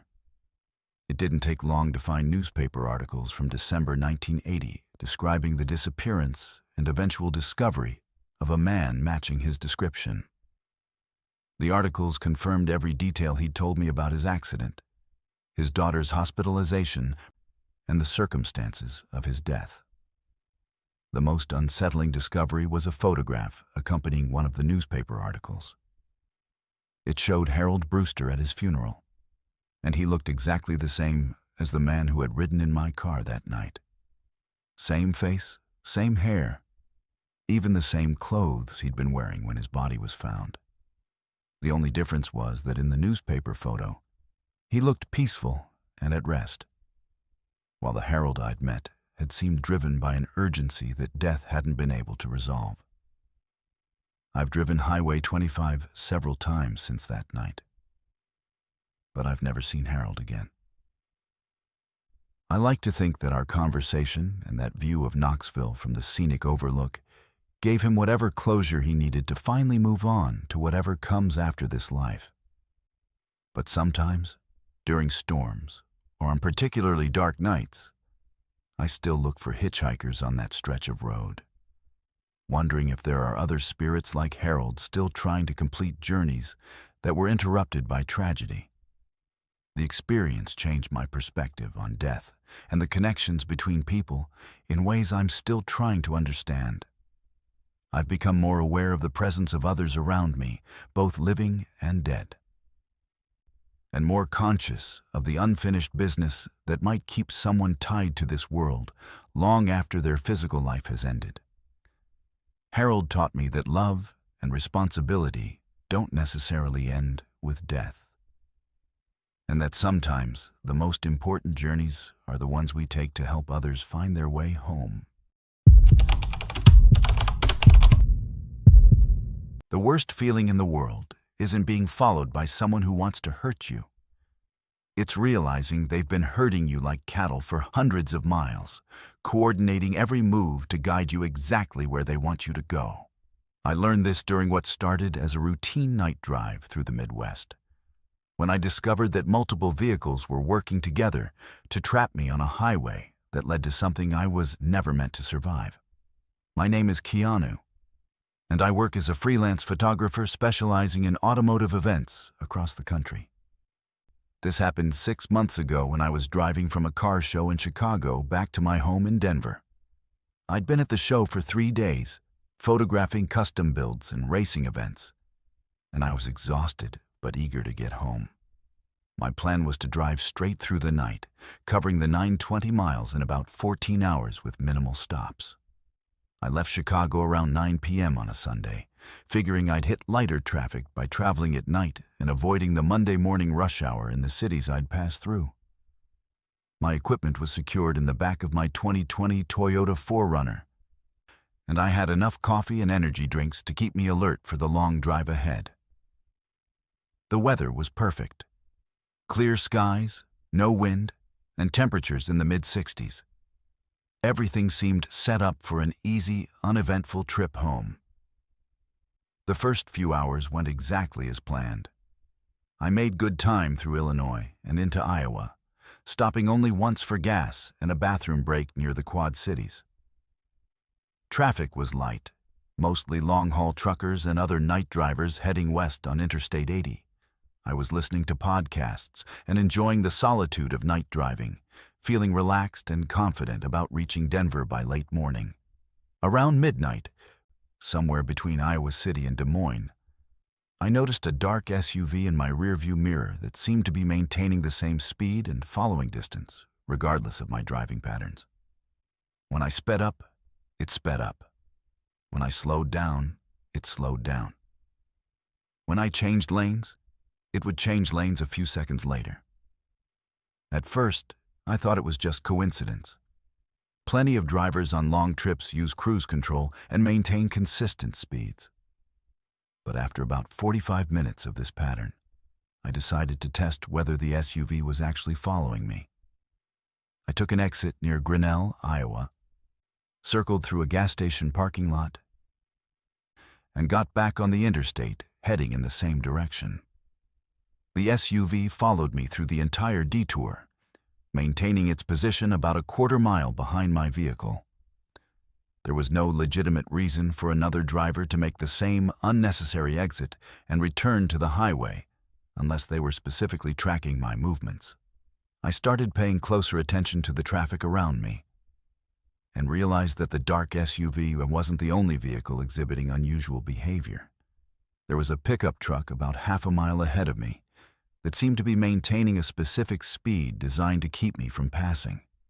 Every time I tried to overtake it, the truck would accelerate just enough to stay ahead, then slow back down when I fell behind. Behind the SUV following me, there was a sedan that appeared to be maintaining a consistent position as well. Over the next hour, as I continued west toward Des Moines, I became increasingly convinced that I was being followed by a coordinated group of vehicles. They weren't being obvious about it. They maintained reasonable distances and avoided drawing attention to themselves. But their movements were too synchronized to be random. When I changed lanes, they would adjust their positions accordingly. When I varied my speed, they would compensate to maintain the same relative spacing. Around 2 a.m. near Newton, Iowa, I decided to take a more dramatic evasive action to confirm my suspicions. I suddenly took an exit and drove into a 24-hour truck stop, parking in a well-lit area near the main building. Within 2 minutes, all three vehicles, the SUV, the pickup truck, and the sedan, had taken the same exit and were parked in different areas of the truck stop parking lot, positioned so they could observe my vehicle from multiple angles. I went inside the truck stop and bought coffee, using the opportunity to get a better look at the people in these vehicles. The SUV contained 2 men in their 30s, both wearing dark clothing and baseball caps. The pickup truck had an older man driving alone, and the sedan had a woman and a younger man. None of them got out of their vehicles while I was inside, but I could see them watching the building entrance and clearly communicating with each other via cell phones. When I returned to my 4Runner and left the truck stop, all three vehicles followed me back onto Interstate 80, resuming their previous positions around me. At this point, I was certain I was being pursued by people with malicious intent, but I couldn't understand their strategy. They weren't trying to force me off the road or box me in. They seemed content to follow me and keep me moving west at a steady pace. About an hour later, near Colfax, Iowa, I noticed something that made the situation much more frightening. The pickup truck that had been ahead of me moved into the right lane and slowed down, apparently encouraging me to pass. But when I tried to take the left lane and overtake it, a semi-truck suddenly appeared and blocked my path, forcing me to stay behind the pickup. The timing was too perfect to be coincidental. The truck driver was clearly part of whatever operation was being conducted around me. Over the next several hours, as I continued across Iowa and into Nebraska, I encountered more vehicles that appeared to be part of this coordinated effort. Cars would appear from on-ramps at precisely the right moments to limit my options for changing lanes or altering my route.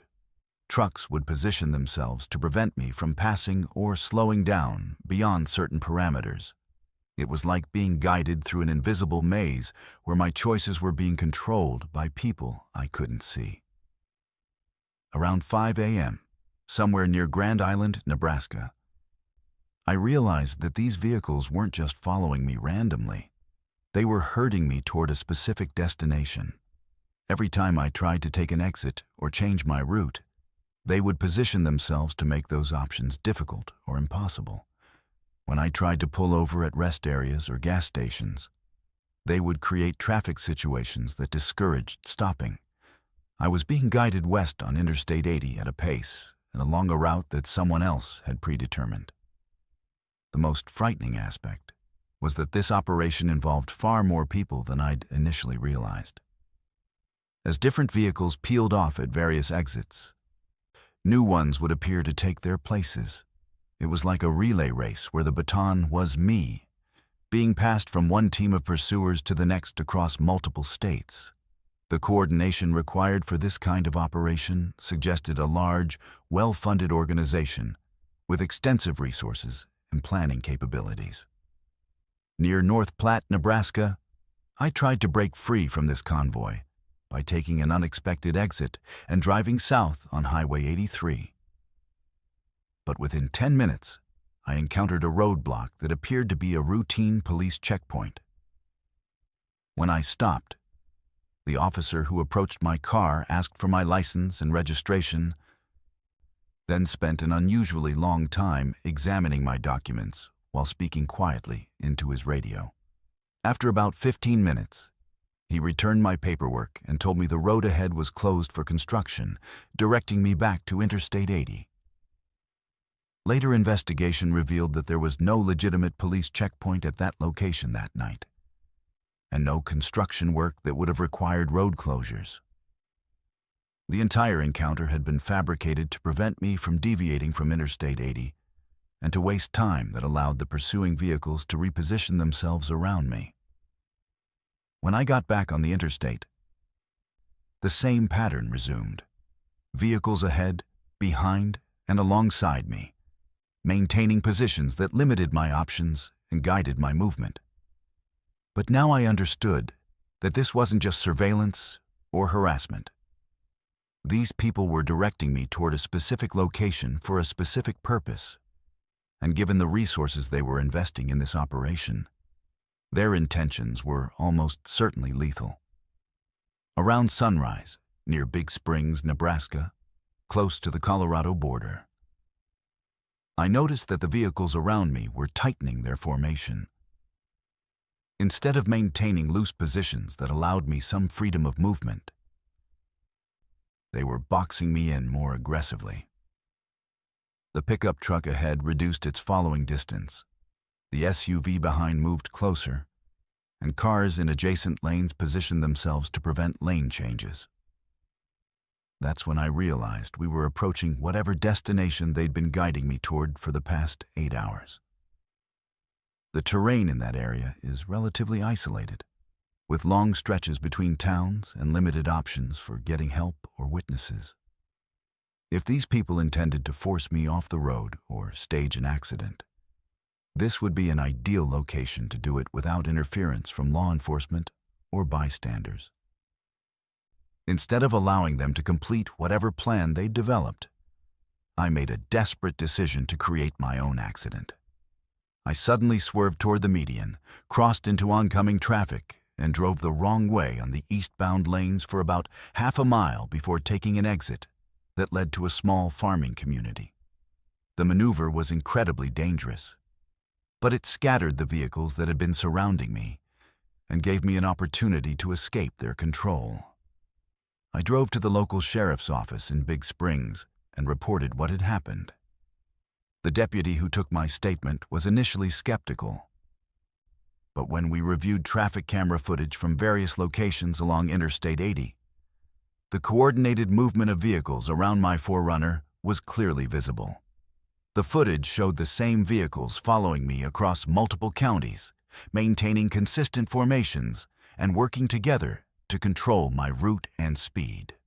The investigation that followed revealed that I had been targeted by a criminal organization that specialized in highway robberies and kidnappings. They would identify high-value targets, people traveling alone with expensive equipment or vehicles, and use coordinated pursuit tactics to guide them to remote locations where they could be robbed or worse without witnesses. My photography equipment, vehicle, and the fact that I was traveling alone had made me an attractive target for this group. Law enforcement officials explained that this type of coordinated highway crime was becoming more common, particularly in remote areas of the Midwest, where cell phone coverage was spotty and police response times were slow. The criminals would use multiple vehicles and sophisticated communication systems to track targets across several states, waiting for optimal conditions to complete their crimes. Several arrests were made in connection with my case, but many of the people involved were never identified. The organization was much larger than initially suspected, with participants spread across multiple states and sophisticated methods for recruiting drivers and coordinating operations. My escape disrupted one specific crime, but the network continued operating in other areas. I never completed that drive to Denver. After giving my statement to law enforcement, I flew home and had my 4Runner shipped by a transport company. I still do automotive photography, but I no longer drive long distances alone, especially at night through remote areas. The experience taught me that our highways are hunting grounds for predators who are much more organized and sophisticated than most people realize. The most disturbing aspect of the whole experience was realizing how vulnerable we all are during those long, solitary drives across America. We assume that other drivers are just random people going about their own business. But some of them are actively looking for victims and using our highways like trap lines to catch prey. The coordination and resources required for the operation I encountered suggests that highway crime has evolved far beyond random carjackings or robberies. It's become a systematic form of predation that most travelers never see coming until it's too late to escape. The most unsettling thing about finding an entire town abandoned isn't the empty streets or silent buildings.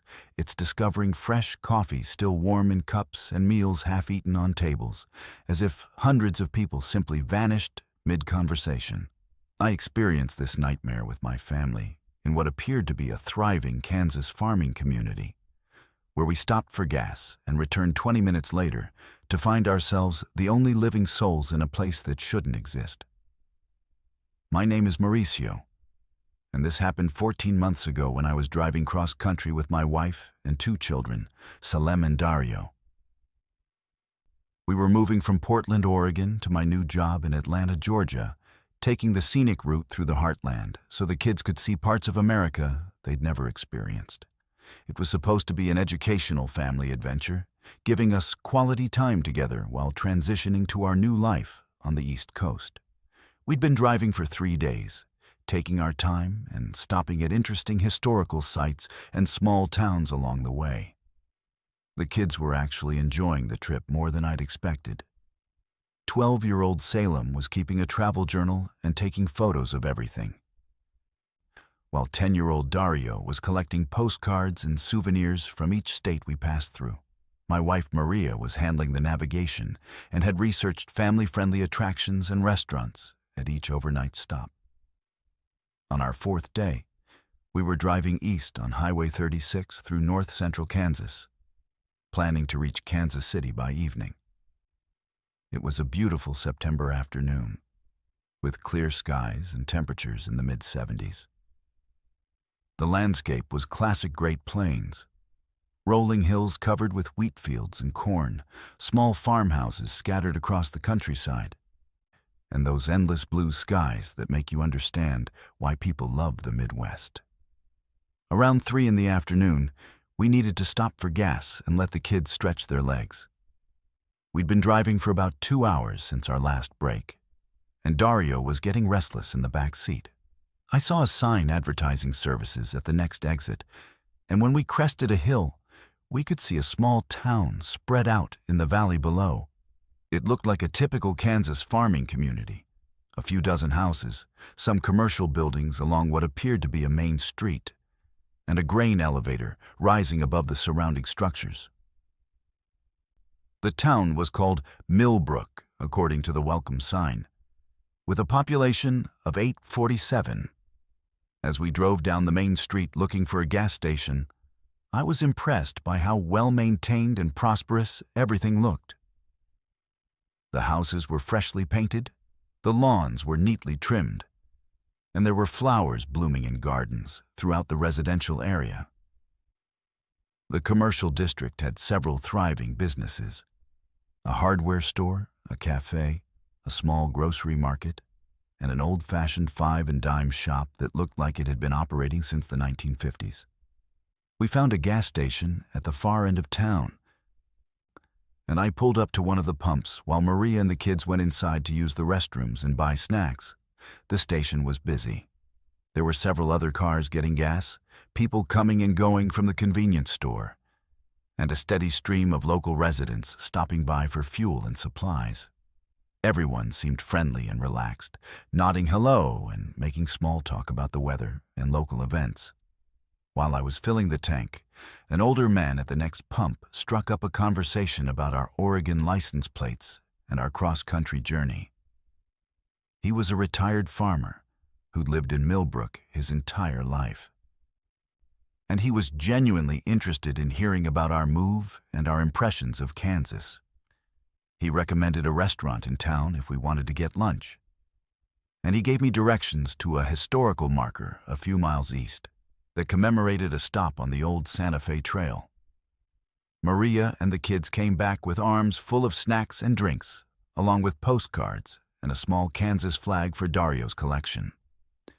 Salem had struck up a conversation with some local teenagers who were hanging out at the store, and she was excited to tell me about a county fair that was happening the following weekend. The kids were asking if we could stay in Millbrook overnight instead of continuing to Kansas City, but I explained that we had hotel reservations and needed to stick to our schedule. After paying for the gas, We decided to drive through the residential part of town so the kids could see more of small-town America. The neighborhoods were charming. Tree-lined streets with sidewalks, children playing in front yards, elderly people sitting on porches, and the kind of peaceful, safe atmosphere that you associate with classic American communities. We passed a small park where a Little League game was in progress, complete with parents cheering from the bleachers and kids selling concessions from a folding table. We also drove past what appeared to be the town's main gathering place, a community center where some kind of social event was taking place. There were cars parked around the building, people walking in and out carrying covered dishes, and decorations hanging from the windows. It looked like a church social or community dinner, the kind of event that brings entire small towns together on weekend afternoons. Before leaving Millbrook, we stopped at the cafe the farmer had recommended, planning to get coffee and pie for the adults and ice cream for the kids. The place was busy with what appeared to be the usual afternoon crowd, farmers taking a break from field work, elderly residents socializing over coffee, and families treating their children to after-school snacks. The atmosphere was warm and welcoming, and the waitress who served us was friendly and talkative, asking about our trip and recommending other attractions we might enjoy along our route. We spent about 20 minutes in the cafe, long enough for the kids to finish their ice cream, and for Maria and me to drink our coffee and share a piece of apple pie that the waitress insisted we try. The other customers were friendly without being intrusive, and several people wished us well on our journey and said they hoped we'd have a chance to visit Kansas again in the future. When we left the cafe and walked back to our car, something felt different about the town. But I couldn't immediately identify what had changed. The streets looked the same, the buildings were unchanged, and our car was exactly where we'd parked it. But there was a quality to the silence that hadn't been there before. Not the peaceful quiet of a small town in the late afternoon, but an absolute absence of sound that seemed unnatural. As we drove back through the residential area toward the highway, I realized what was bothering me. There were no people visible anywhere. No children playing in the yards, no elderly residents on their porches, no teenagers hanging out on street corners. The cars were still parked in driveways and along the streets, but it was as if every human being had simply disappeared while we were inside the cafe. When we reached the community center where the social event had been taking place, the parking lot was still full of cars, but there was no activity around the building. The decorations were still hanging in the windows, and the front doors were standing open, but no one was going in or out. It looked like everyone had abandoned the event in the middle of whatever celebration had been taking place. The gas station where we'd stopped earlier was completely deserted. The pumps were still operational, the convenience store lights were on, and there were cars parked at the pumps, but no customers or employees were visible anywhere. It was as if everyone had simply vanished between the time we'd left to explore the town and our return 20 minutes later. Maria suggested that maybe there was some kind of emergency that had required everyone to evacuate quickly. But we weren't seeing any emergency vehicles or signs of crisis. The cars were parked normally, not abandoned hastily. The buildings showed no signs of damage or distress. Everything looked exactly the way it had when we'd first arrived, except for the complete absence of people. We decided to investigate the cafe where we'd just been served, thinking that surely the waitress and other customers would still be there. But when we looked through the windows, the restaurant was empty. Our coffee cups and pie plate were still sitting on the table where we'd left them, along with the check and the money I'd left for a tip. The other tables still had partially consumed meals and drinks, as if the customers had been interrupted mid-bite and simply walked away. Salem wanted to go inside and look around, but something about the situation felt wrong enough that I didn't want my family separated or exposed to whatever might be causing this apparent mass disappearance. We got back in our car and drove quickly through the rest of the town, looking for any signs of human activity or explanations for what we were witnessing. Every business we passed showed the same pattern. Lights on, doors open in some cases, cars parked outside, but no people anywhere. The hardware store had a customer's truck parked outside with the driver's door standing open and shopping bags sitting on the seat. But no sign of the driver. The grocery store had shopping carts abandoned in the aisles and a cash register drawer standing open as if a transaction had been interrupted. Most disturbing was the park where the Little League game had been in progress when we'd driven through earlier. The baseball equipment was still scattered on the field, the scoreboard was still displaying the inning and score, and there were drinks and snacks abandoned in the bleachers.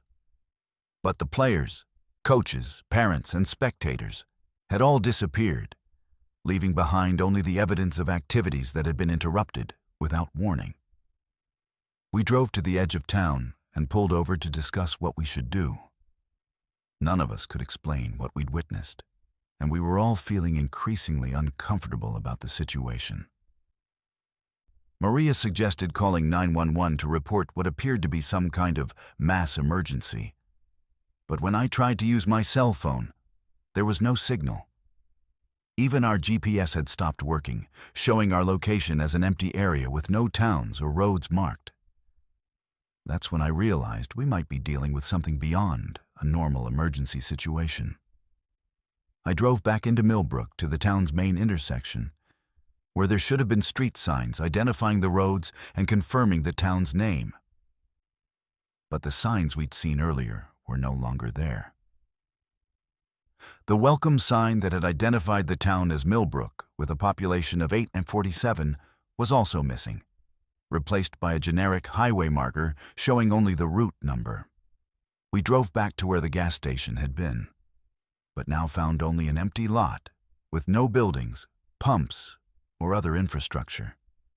The cafe where we'd eaten ice cream and pie was gone, replaced by an abandoned building with boarded-up windows and a for sale sign that looked like it had been there for years. The community center, the hardware store, the grocery market, all of the businesses we'd visited or observed were either missing entirely or reduced to empty, deteriorating structures.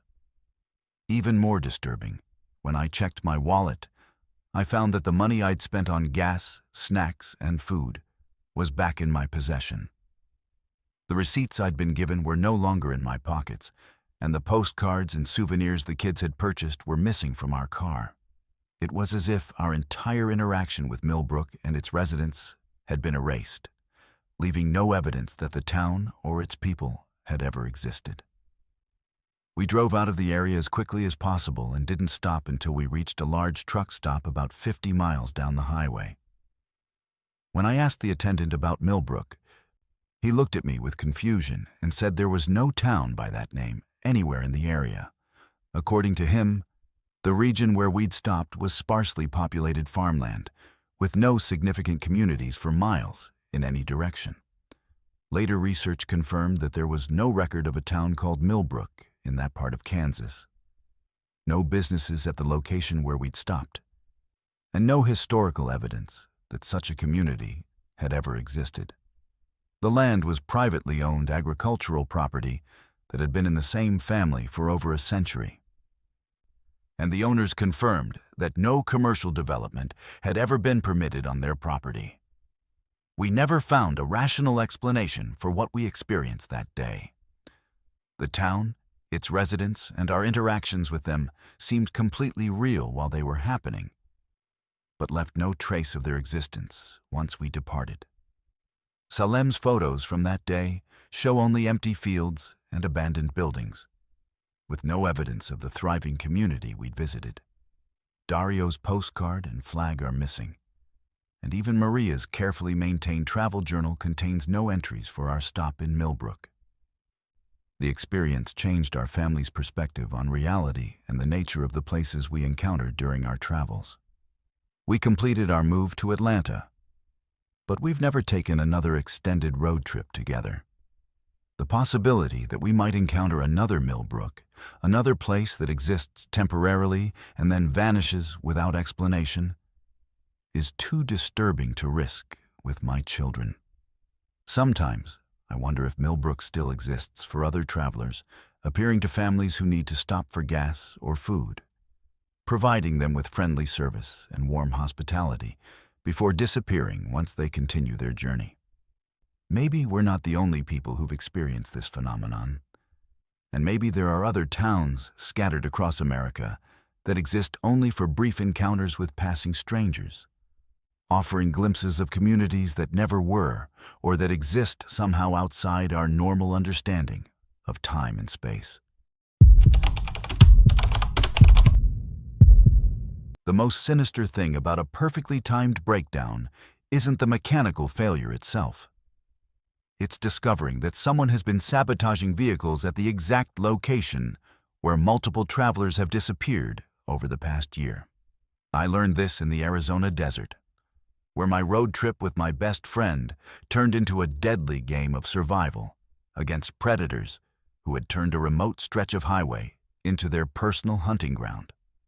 My name is Chaya, and this happened last spring when my best friend Amaya and I decided to take a girls' road trip from Los Angeles to Austin for South by Southwest. We'd been planning this trip for months, saving money and coordinating our schedules so we could take a full week off work. Amaya had just gotten out of a terrible relationship, and I was dealing with job stress, so we both needed this escape. The plan was to drive through Arizona and New Mexico, stopping at interesting places along the way and arriving in Austin with enough time to enjoy the music festival. We left LA early on a Saturday morning in my 2019 Subaru Outback, which I'd had serviced the week before specifically for this trip. The mechanic had checked everything: brakes, transmission, cooling system, tires, and assured me the car was in perfect condition for a long-distance drive. We'd packed camping gear, plenty of water and snacks, and emergency supplies, including a satellite communicator that would work even in areas without cell service. The first day went perfectly. We drove through the Mojave Desert, stopped in Flagstaff for lunch and shopping, and made it to our hotel in Phoenix by evening. The car ran beautifully, the weather was ideal, and we were both excited about the adventure ahead. We spent the evening exploring downtown Phoenix, trying local restaurants, and planning our route for the next day through the Sonoran Desert toward Tucson. On Sunday morning, we left Phoenix around 9 a.m., taking Interstate 10 east toward Tucson, and then planning to cut south on smaller highways toward the Mexican border. The scenery was incredible. Classic desert landscape with saguaro cacti, rocky mountains, and endless blue skies. We were making good time and enjoying the conversation when, about 60 miles east of Phoenix, near a place called Dragoon, my car started making unusual noises. At first, it was just a slight knocking sound from the engine that seemed to come and go, depending on our speed. Amaya suggested we pull over and check the oil, but the sound wasn't consistent enough to seem like an immediate emergency. We were in a very remote area with no services visible in any direction, so I decided to continue toward the next town rather than stop in the middle of nowhere. But about 10 minutes later, the knocking became more pronounced, and the car started losing power. The engine temperature gauge was climbing toward the red zone, and I could smell something burning. We were approaching a scenic overlook area that provided a safe place to pull off the highway, so I managed to get the car off the road before it completely died. The overlook was at the top of a small rise that provided a view of the desert stretching for miles in every direction. It was a beautiful location, but also completely isolated. We could see the highway stretching toward the horizon in both directions, but there were no other vehicles visible and no buildings or settlements anywhere in the landscape. The nearest town was at least 20 miles away, and our cell phones showed no signal. When I popped the hood, it was immediately obvious that something was seriously wrong. There was steam rising from the engine, and I could see that several hoses had burst, spraying coolant everywhere. What was strange was that the damage looked fresh and extensive, like multiple components had failed simultaneously. For a car that had just been serviced and was running perfectly an hour earlier, this seemed like an impossible coincidence. Amaya tried to use our satellite communicator to call for help, but the device wasn't connecting to satellites properly. The display showed that it was searching for a signal, but it couldn't establish communication with the emergency services. This was particularly frustrating, because I'd specifically chosen this device for situations exactly like this, and the salesman had assured me it would work anywhere in North America. While we were trying to figure out our communication options, we heard an engine approaching from the west. A pickup truck appeared over the hill and slowed down when the driver saw our disabled car. Two men got out. Both appeared to be in their 40s, wearing work clothes and baseball caps. They seemed genuinely concerned about our situation and immediately offered to help. The driver introduced himself as Rick and said he and his friend Dave lived in the area and were familiar with car troubles on this stretch of highway. Rick looked under our hood and quickly diagnosed the problem as multiple coolant system failures that would require professional repair. He said the nearest town with a mechanic was about 30 miles away, but he could give us a ride there while Dave stayed with our car to make sure it wasn't vandalized or stripped for parts. Something about this arrangement made me uncomfortable, but we seemed to have limited options. We were stranded in an extremely remote location with no working communication devices and a car that was obviously not going anywhere without major repairs. The men seemed helpful and knowledgeable about local conditions, and their offer to split up so one could stay with our car suggested they weren't planning anything malicious. But as Rick was describing the route to town and the services available there, I noticed something that made my blood run cold. Behind our car, partially hidden by a large rock formation, I could see what appeared to be another disabled vehicle. It was a sedan that looked like it had been there for a while, with dust accumulated on the surfaces and one of the doors standing slightly open. When I mentioned this to Rick, his demeanor changed immediately. Instead of the helpful local resident, he suddenly seemed guarded and nervous. He claimed he didn't know anything about the other car and suggested that people abandoned vehicles in the desert all the time when repairs became too expensive. But his explanation was unconvincing, and I could see Dave moving around behind our car in a way that seemed more like he was positioning himself than examining the vehicle. I told Amaya we needed to get some items from our car before leaving with Rick. But instead of gathering belongings, I whispered to her that something was wrong and we needed to be prepared to run. She looked confused, but followed my lead as I grabbed our backpack with water and emergency supplies. That's when I noticed that Dave had moved to a position where he could block our access to the highway if we tried to leave on foot. Rick was becoming increasingly insistent that we get in his truck, saying that afternoon temperatures in the desert were dangerous and we needed to get to town quickly. But his urgency seemed forced. And I realized that both men were subtly moving to positions where they could control our movements. The helpful strangers were revealing themselves to be something much more threatening. Instead of getting in their truck, I told Rick we wanted to stay with our car and wait for other travelers to come by. This clearly wasn't the response he was expecting, and he started arguing that we could be stranded for hours or even days in such a remote location. When I remained firm about not leaving our vehicle, he exchanged a look with Dave that confirmed my suspicions about their intentions. That's when Dave made his move, rushing toward us from behind our car while Rick moved to block our escape route toward the highway.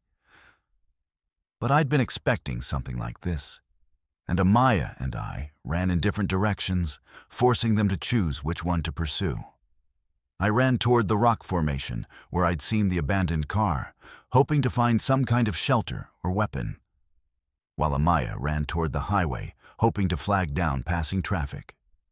What I found behind the rocks was much worse than an abandoned vehicle.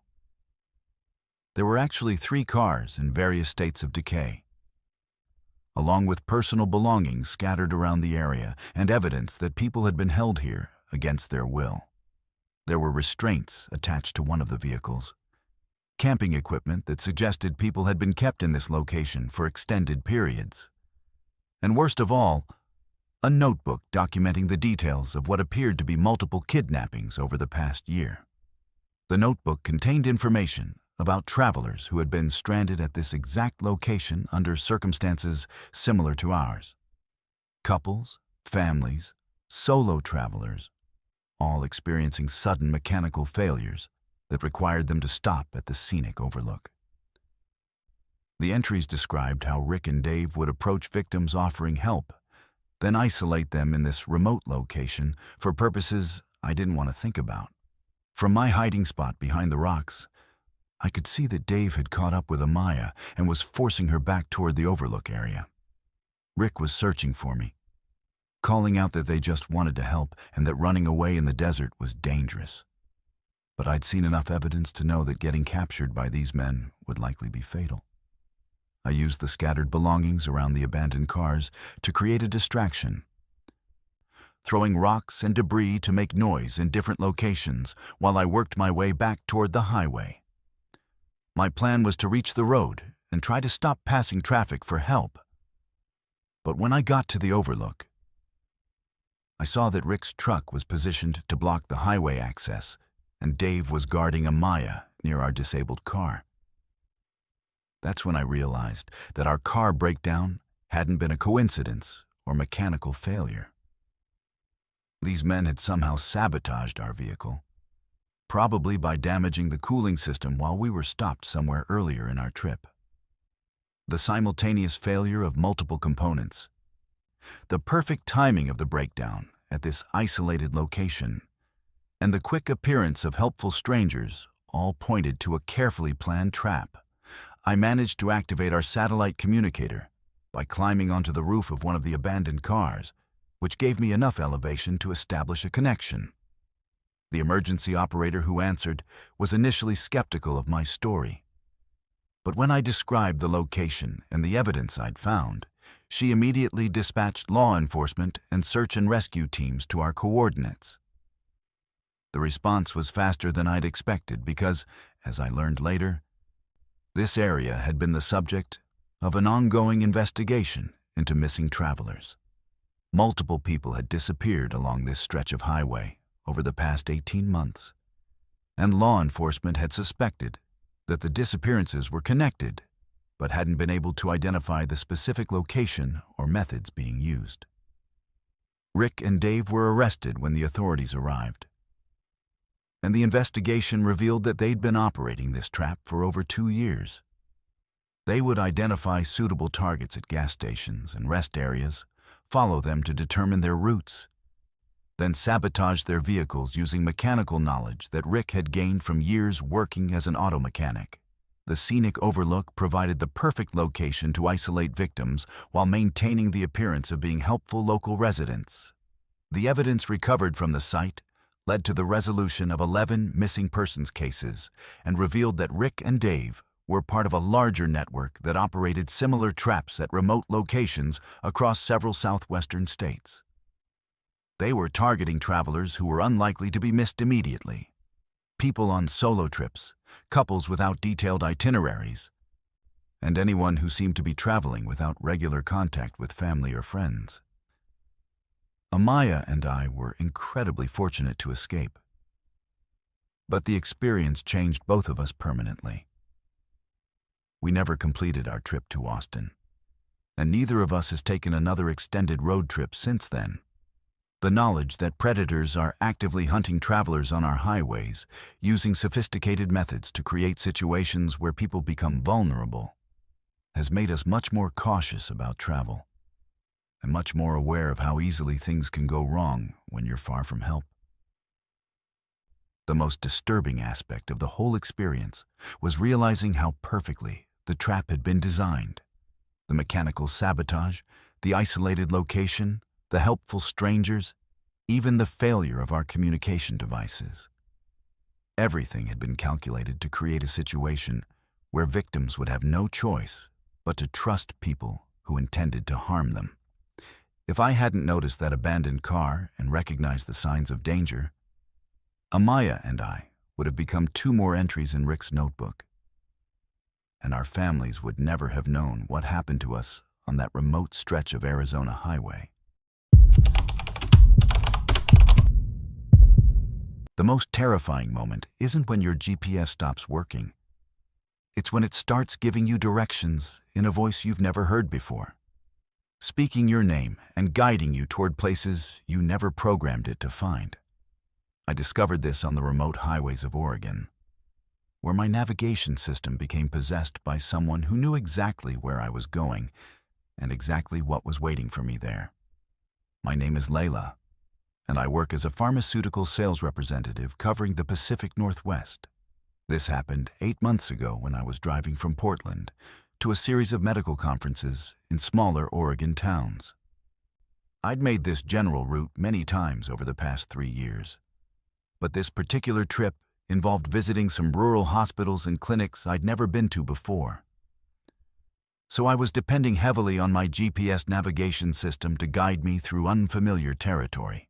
I left Portland early on a Tuesday morning, planning to visit facilities in Bend, Burns, and several smaller communities over the next 2 days. My first stop was supposed to be a hospital in Bend, about a 3-hour drive southeast through the Cascade Mountains. I'd programmed my GPS with all my destinations the night before, organizing them in the most efficient route to minimize driving time and maximize my client visits. The drive started normally, taking Highway 26 east through the mountains toward Bend. The scenery was beautiful. Dense forests, mountain peaks, and clear mountain streams running alongside the highway. Traffic was light, mostly locals and a few recreational vehicles heading toward outdoor recreation areas. My GPS was providing standard directions in the familiar computerized voice I'd been hearing for the past 2 years. About an hour into the drive, somewhere near Government Camp, my GPS suddenly announced a route recalculation in a voice I'd never heard before. Instead of the standard female computer voice, this was a man's voice with a slight accent that I couldn't immediately identify.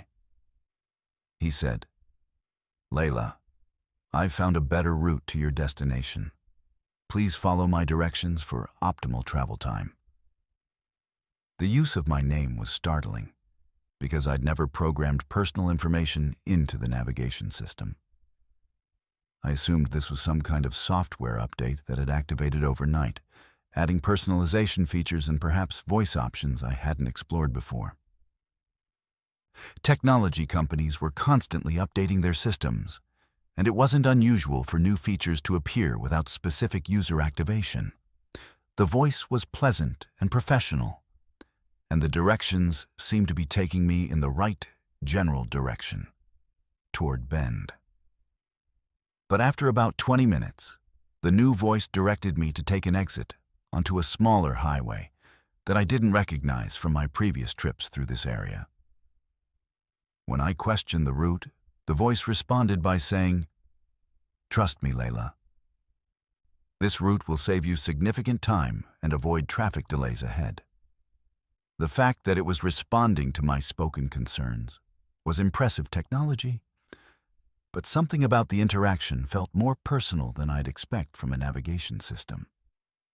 The smaller highway led through increasingly remote terrain, winding through dense forest with very few other vehicles.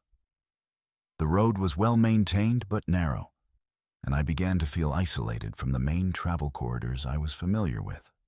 When I tried to manually redirect the GPS back to Highway 26, the system wouldn't accept the changes, displaying an error message that said my original route was no longer available due to road closures. About 30 minutes into this detour, the voice provided information that made me extremely uncomfortable. It said, "Layla, I know you're concerned about this route, but I also know you have meetings scheduled with Dr. Martinez at 2 p.m. and Dr. Thompson at 4 p.m. This route will ensure you arrive on time for both appointments.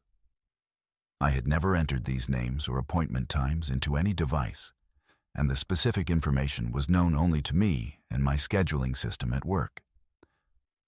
I pulled over at a small rest area to investigate my GPS settings and try to understand how it had access to my personal schedule information. While I was parked, the voice continued speaking, providing details about my life that became increasingly specific and disturbing. It knew about my apartment address in Portland, my work history, and even personal details about my family members in other states. When I tried to turn off the GPS entirely, the screen wouldn't respond to my inputs. The voice continued giving directions, now telling me to continue north on this remote highway toward a destination it called the meeting point. When I asked what meeting point it was referring to, the voice said, "The place where people like you go when they've been selected for special opportunities. You'll understand when you arrive." I decided to ignore the GPS entirely and turn around to find my way back to Highway 26. But when I tried to reverse direction, I found that the road behind me was blocked by what appeared to be a maintenance crew working on bridge repairs. The workers told me the road would be closed for several hours and that I needed to continue forward to the next intersection where I could turn around safely. This seemed like an impossible coincidence, and I was beginning to suspect that my route was being controlled by someone who had hacked into my navigation system. The maintenance crew's timing, the GPS's knowledge of my personal information, and the increasingly isolated route all suggested a coordinated effort to guide me toward a specific location for reasons I couldn't understand. As I continued north on the remote highway, the voice became more conversational and personal, discussing my career goals, my relationships, and my concerns about traveling alone in unfamiliar areas. It was like talking to someone who had been observing my life in detail, not interacting with a navigation system. The voice expressed concern for my safety and assured me that the people waiting at the meeting point had my best interests in mind. About an hour later, the GPS directed me to turn onto an even smaller road that led deeper into the Oregon forest. This was clearly not a route toward any legitimate business destination, and I was now certain that someone was using technology to lure me to a remote location. When I refused to make the turn and tried to continue on the main highway, my car's engine suddenly started losing power and making mechanical noises that forced me to pull over. While I was stopped on the side of the road trying to understand what was happening to my vehicle, the GPS voice said, "Layla, your car will be fine once you follow the correct route. The people waiting for you have the ability to resolve both your navigation and mechanical problems. Please trust the process and continue to the meeting point." This confirmed that whoever was controlling my GPS also had the ability to remotely affect my vehicle's operation. I realized I was dealing with a sophisticated kidnapping operation that used technology to control victims' movements and isolate them in remote locations. The personal information, the route manipulation, the mechanical sabotage, and the coordinated road closures all pointed to a well-funded organization with advanced technical capabilities and multiple people working together, instead of following the GPS directions to the meeting point. I abandoned my car and started walking back toward the main highway, hoping to find help or at least reach an area with cell phone coverage. But as I walked, I could hear vehicles approaching from different directions, and I realized that people were coming to intercept me before I could escape the area. I hid in the forest beside the road and watched as several vehicles arrived at my abandoned car. The people who got out were dressed in casual outdoor clothing, but they moved with the coordination and purpose of people conducting a professional operation. They searched my car, examined the surrounding area, and used radio communications to coordinate with others who seemed to be positioned at different locations along the highway. From my hiding spot, I could hear fragments of their radio conversations discussing search patterns and contingency plans for finding me before I reached populated areas or communication coverage. It was clear that this wasn't a random crime, but a carefully planned operation involving multiple people and sophisticated resources. I managed to evade the search teams by moving through the forest parallel to the highway, avoiding the roads entirely. After several hours of hiking through difficult terrain, I reached a main highway where I was able to flag down a state police patrol car. The trooper initially thought I was reporting a vehicle breakdown. But when I described the GPS manipulation and the coordinated response to my escape attempt, he immediately called for backup and specialist investigators. The investigation revealed that I had been targeted by a human trafficking network that specialized in using technology to isolate and capture victims.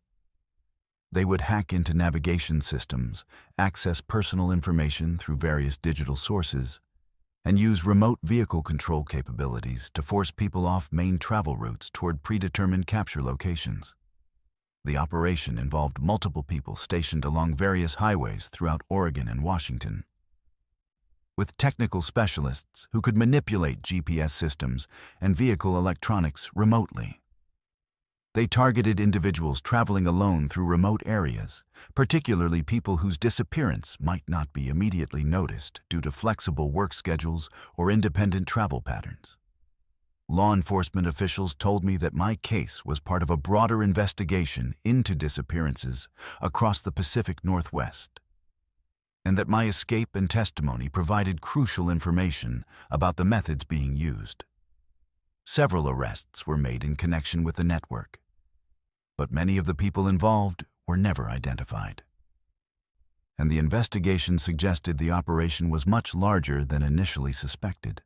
I never retrieved my car from that remote forest road, and I changed jobs to avoid traveling alone through rural areas. The experience taught me that our increasing dependence on technology makes us vulnerable to predators who understand these systems better than we do, and that the devices we trust to keep us safe can be turned into weapons against us by people with sufficient technical knowledge and malicious intent.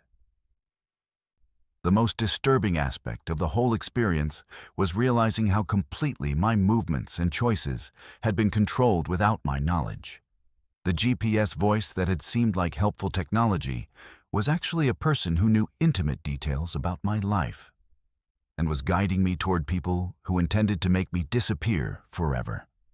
The fact that they could access my personal information, control my vehicle, and coordinate multiple people across a large geographic area suggested that this type of technological kidnapping might be much more common than anyone realizes. The most horrifying realization isn't that you've lost hours of your life to memory gaps. It's discovering video footage of yourself doing things you can't remember during time that shouldn't exist. I learned this during what should have been routine long-distance drives across the country, when I found evidence that someone had been systematically drugging me and documenting my unconscious activities for months. My name is Holland, and I'm a long-haul truck driver who's been working cross-country routes for 8 years. This started happening about 10 months ago during what seemed like normal runs between distribution centers across the Midwest and South. I specialize in electronics transport, carrying high-value cargo between major cities, which requires me to maintain strict schedules and follow specific routes approved by my company and insurance providers. The first time I noticed something was wrong was during a run from Memphis to Dallas last winter.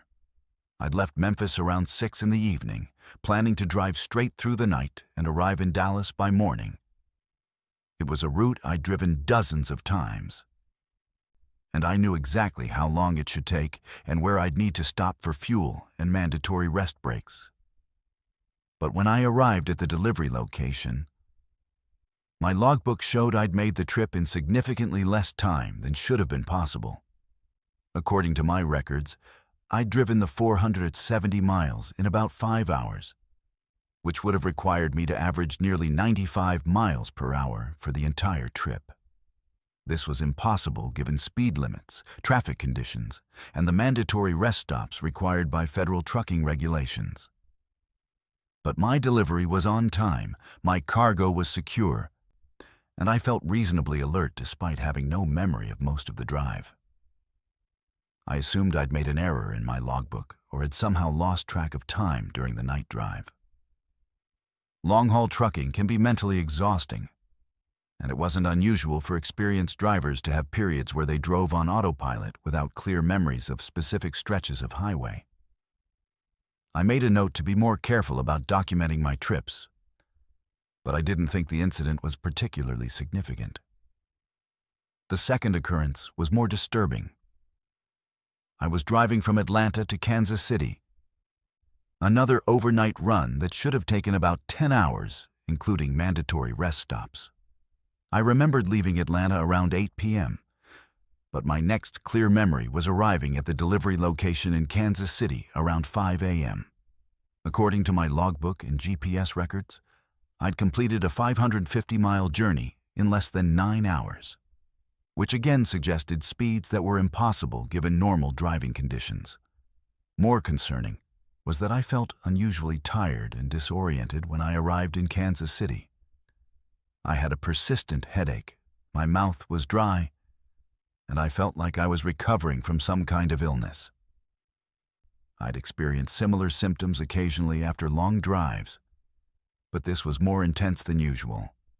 I attributed it to dehydration and fatigue, but I was beginning to worry about my health and my ability to safely operate a commercial vehicle. The third incident convinced me that something was seriously wrong.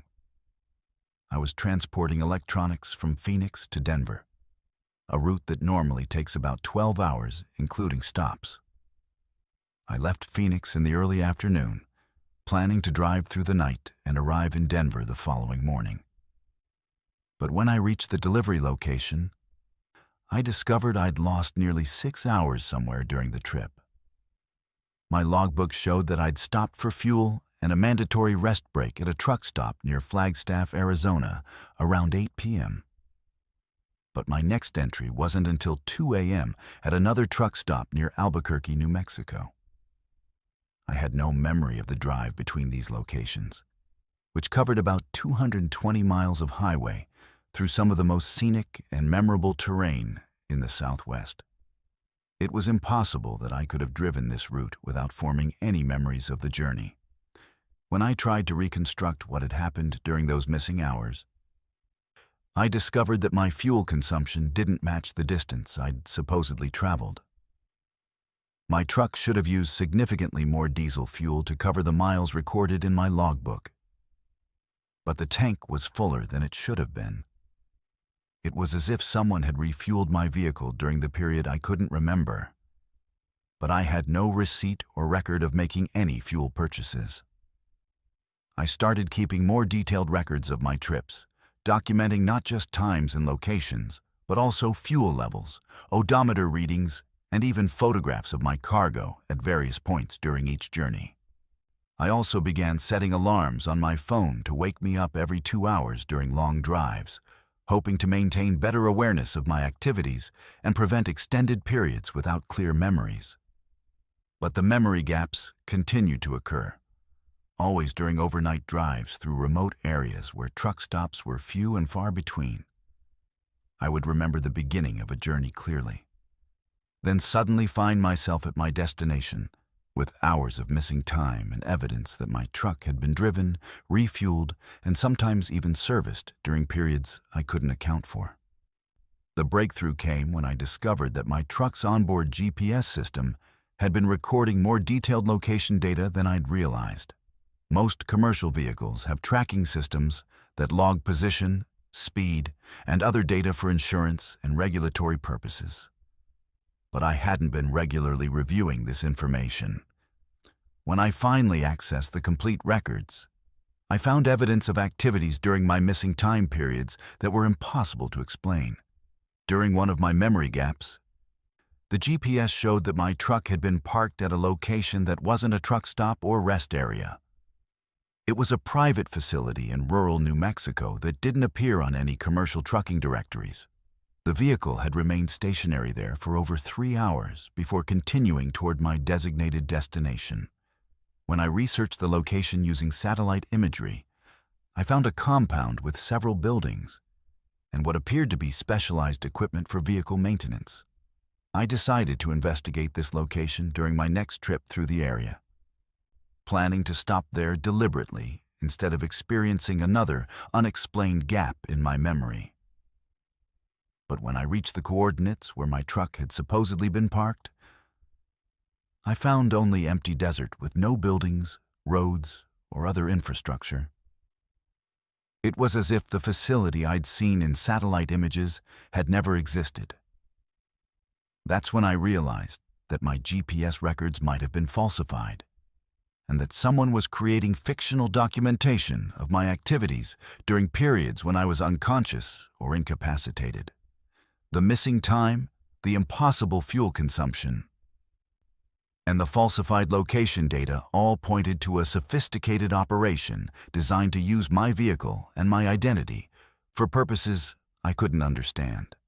I installed a hidden camera in my truck's cab, hoping to record what happened during my next memory gap. The camera was positioned to capture both the interior of the cab and the view through the windshield, giving me a complete record of activities that occurred while I was supposedly driving. I also began carrying a personal GPS device that would create independent location records separate from my truck's official tracking system. The footage I captured during my next overnight run was more disturbing than I'd imagined possible. The video showed me driving normally for the first few hours of the journey, but then there was a period where I appeared to become drowsy and disoriented. I could see myself pulling over at a truck stop, but instead of resting or refueling, I was approached by people who seemed to be expecting me. These individuals helped me out of my truck and guided me into a building at the truck stop, supporting me like I was ill or intoxicated. The video showed that I was conscious but clearly impaired, unable to walk steadily or speak clearly. After about an hour, different people brought me back to my truck. But now, someone else was in the driver's seat while I was placed in the sleeping berth behind the cab. The most shocking part of the footage was watching a stranger drive my truck for several hours while I was unconscious in the back. This person clearly knew how to operate the vehicle and seemed familiar with the route, making stops and following procedures that suggested they'd done this before. During one stop, they transferred cargo from my truck to another vehicle, then loaded different items back into my trailer before continuing the journey. Near the end of the recorded period, the unknown driver returned my truck to another location where the original group of people were waiting. They woke me up gradually, gave me coffee that was probably drugged to help me regain alertness, and put me back in the driver's seat with instructions to continue to my designated destination. The transition was handled so smoothly that I had no awareness of what had occurred during the previous 6 hours. When I reviewed the footage, I realized that I'd been systematically drugged and used as an unwitting courier for some kind of smuggling operation. The people involved knew my routes, my schedule, and my personal habits well enough to predict when and where to intercept me. They had access to truck stops along my regular routes and sophisticated methods for temporarily incapacitating drivers without leaving obvious evidence of their activities. I immediately reported the situation to law enforcement and my trucking company, providing them with the video evidence and GPS records that documented the criminal operation. The investigation revealed that I wasn't the only driver who'd been targeted. Dozens of long-haul truckers had reported similar experiences of missing time and unexplained activities during overnight runs through remote areas. The smuggling network was using commercial truck drivers as unwitting transporters for drugs, weapons, and other illegal cargo. They would drug drivers at specific truck stops, use the vehicles to transport contraband, then return the trucks to their original routes with the drivers unaware of what had occurred. The operation was sophisticated enough to avoid detection by law enforcement agencies that focused on traditional smuggling methods.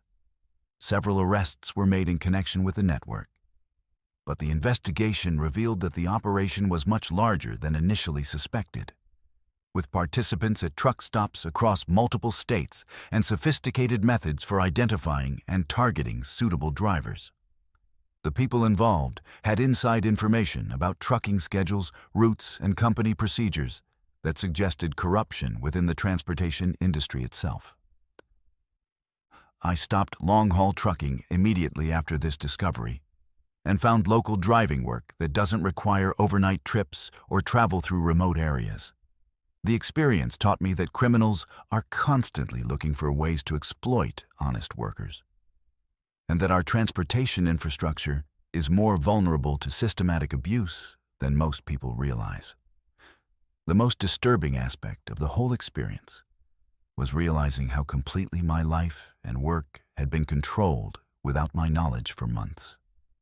I'd been living with gaps in my memory and unexplained fatigue, while unknowingly participating in criminal activities that could have resulted in serious legal consequences for me.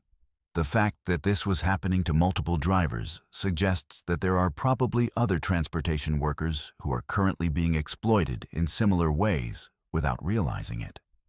If you found these stories as unsettling as they should be, remember that the highways we travel every day hide dangers that most of us never imagine. Subscribe to Verified Fears for more true stories that reveal the hidden darkness in our everyday world. And never forget that the most terrifying experiences are often the ones that seem completely normal until it's too late to escape.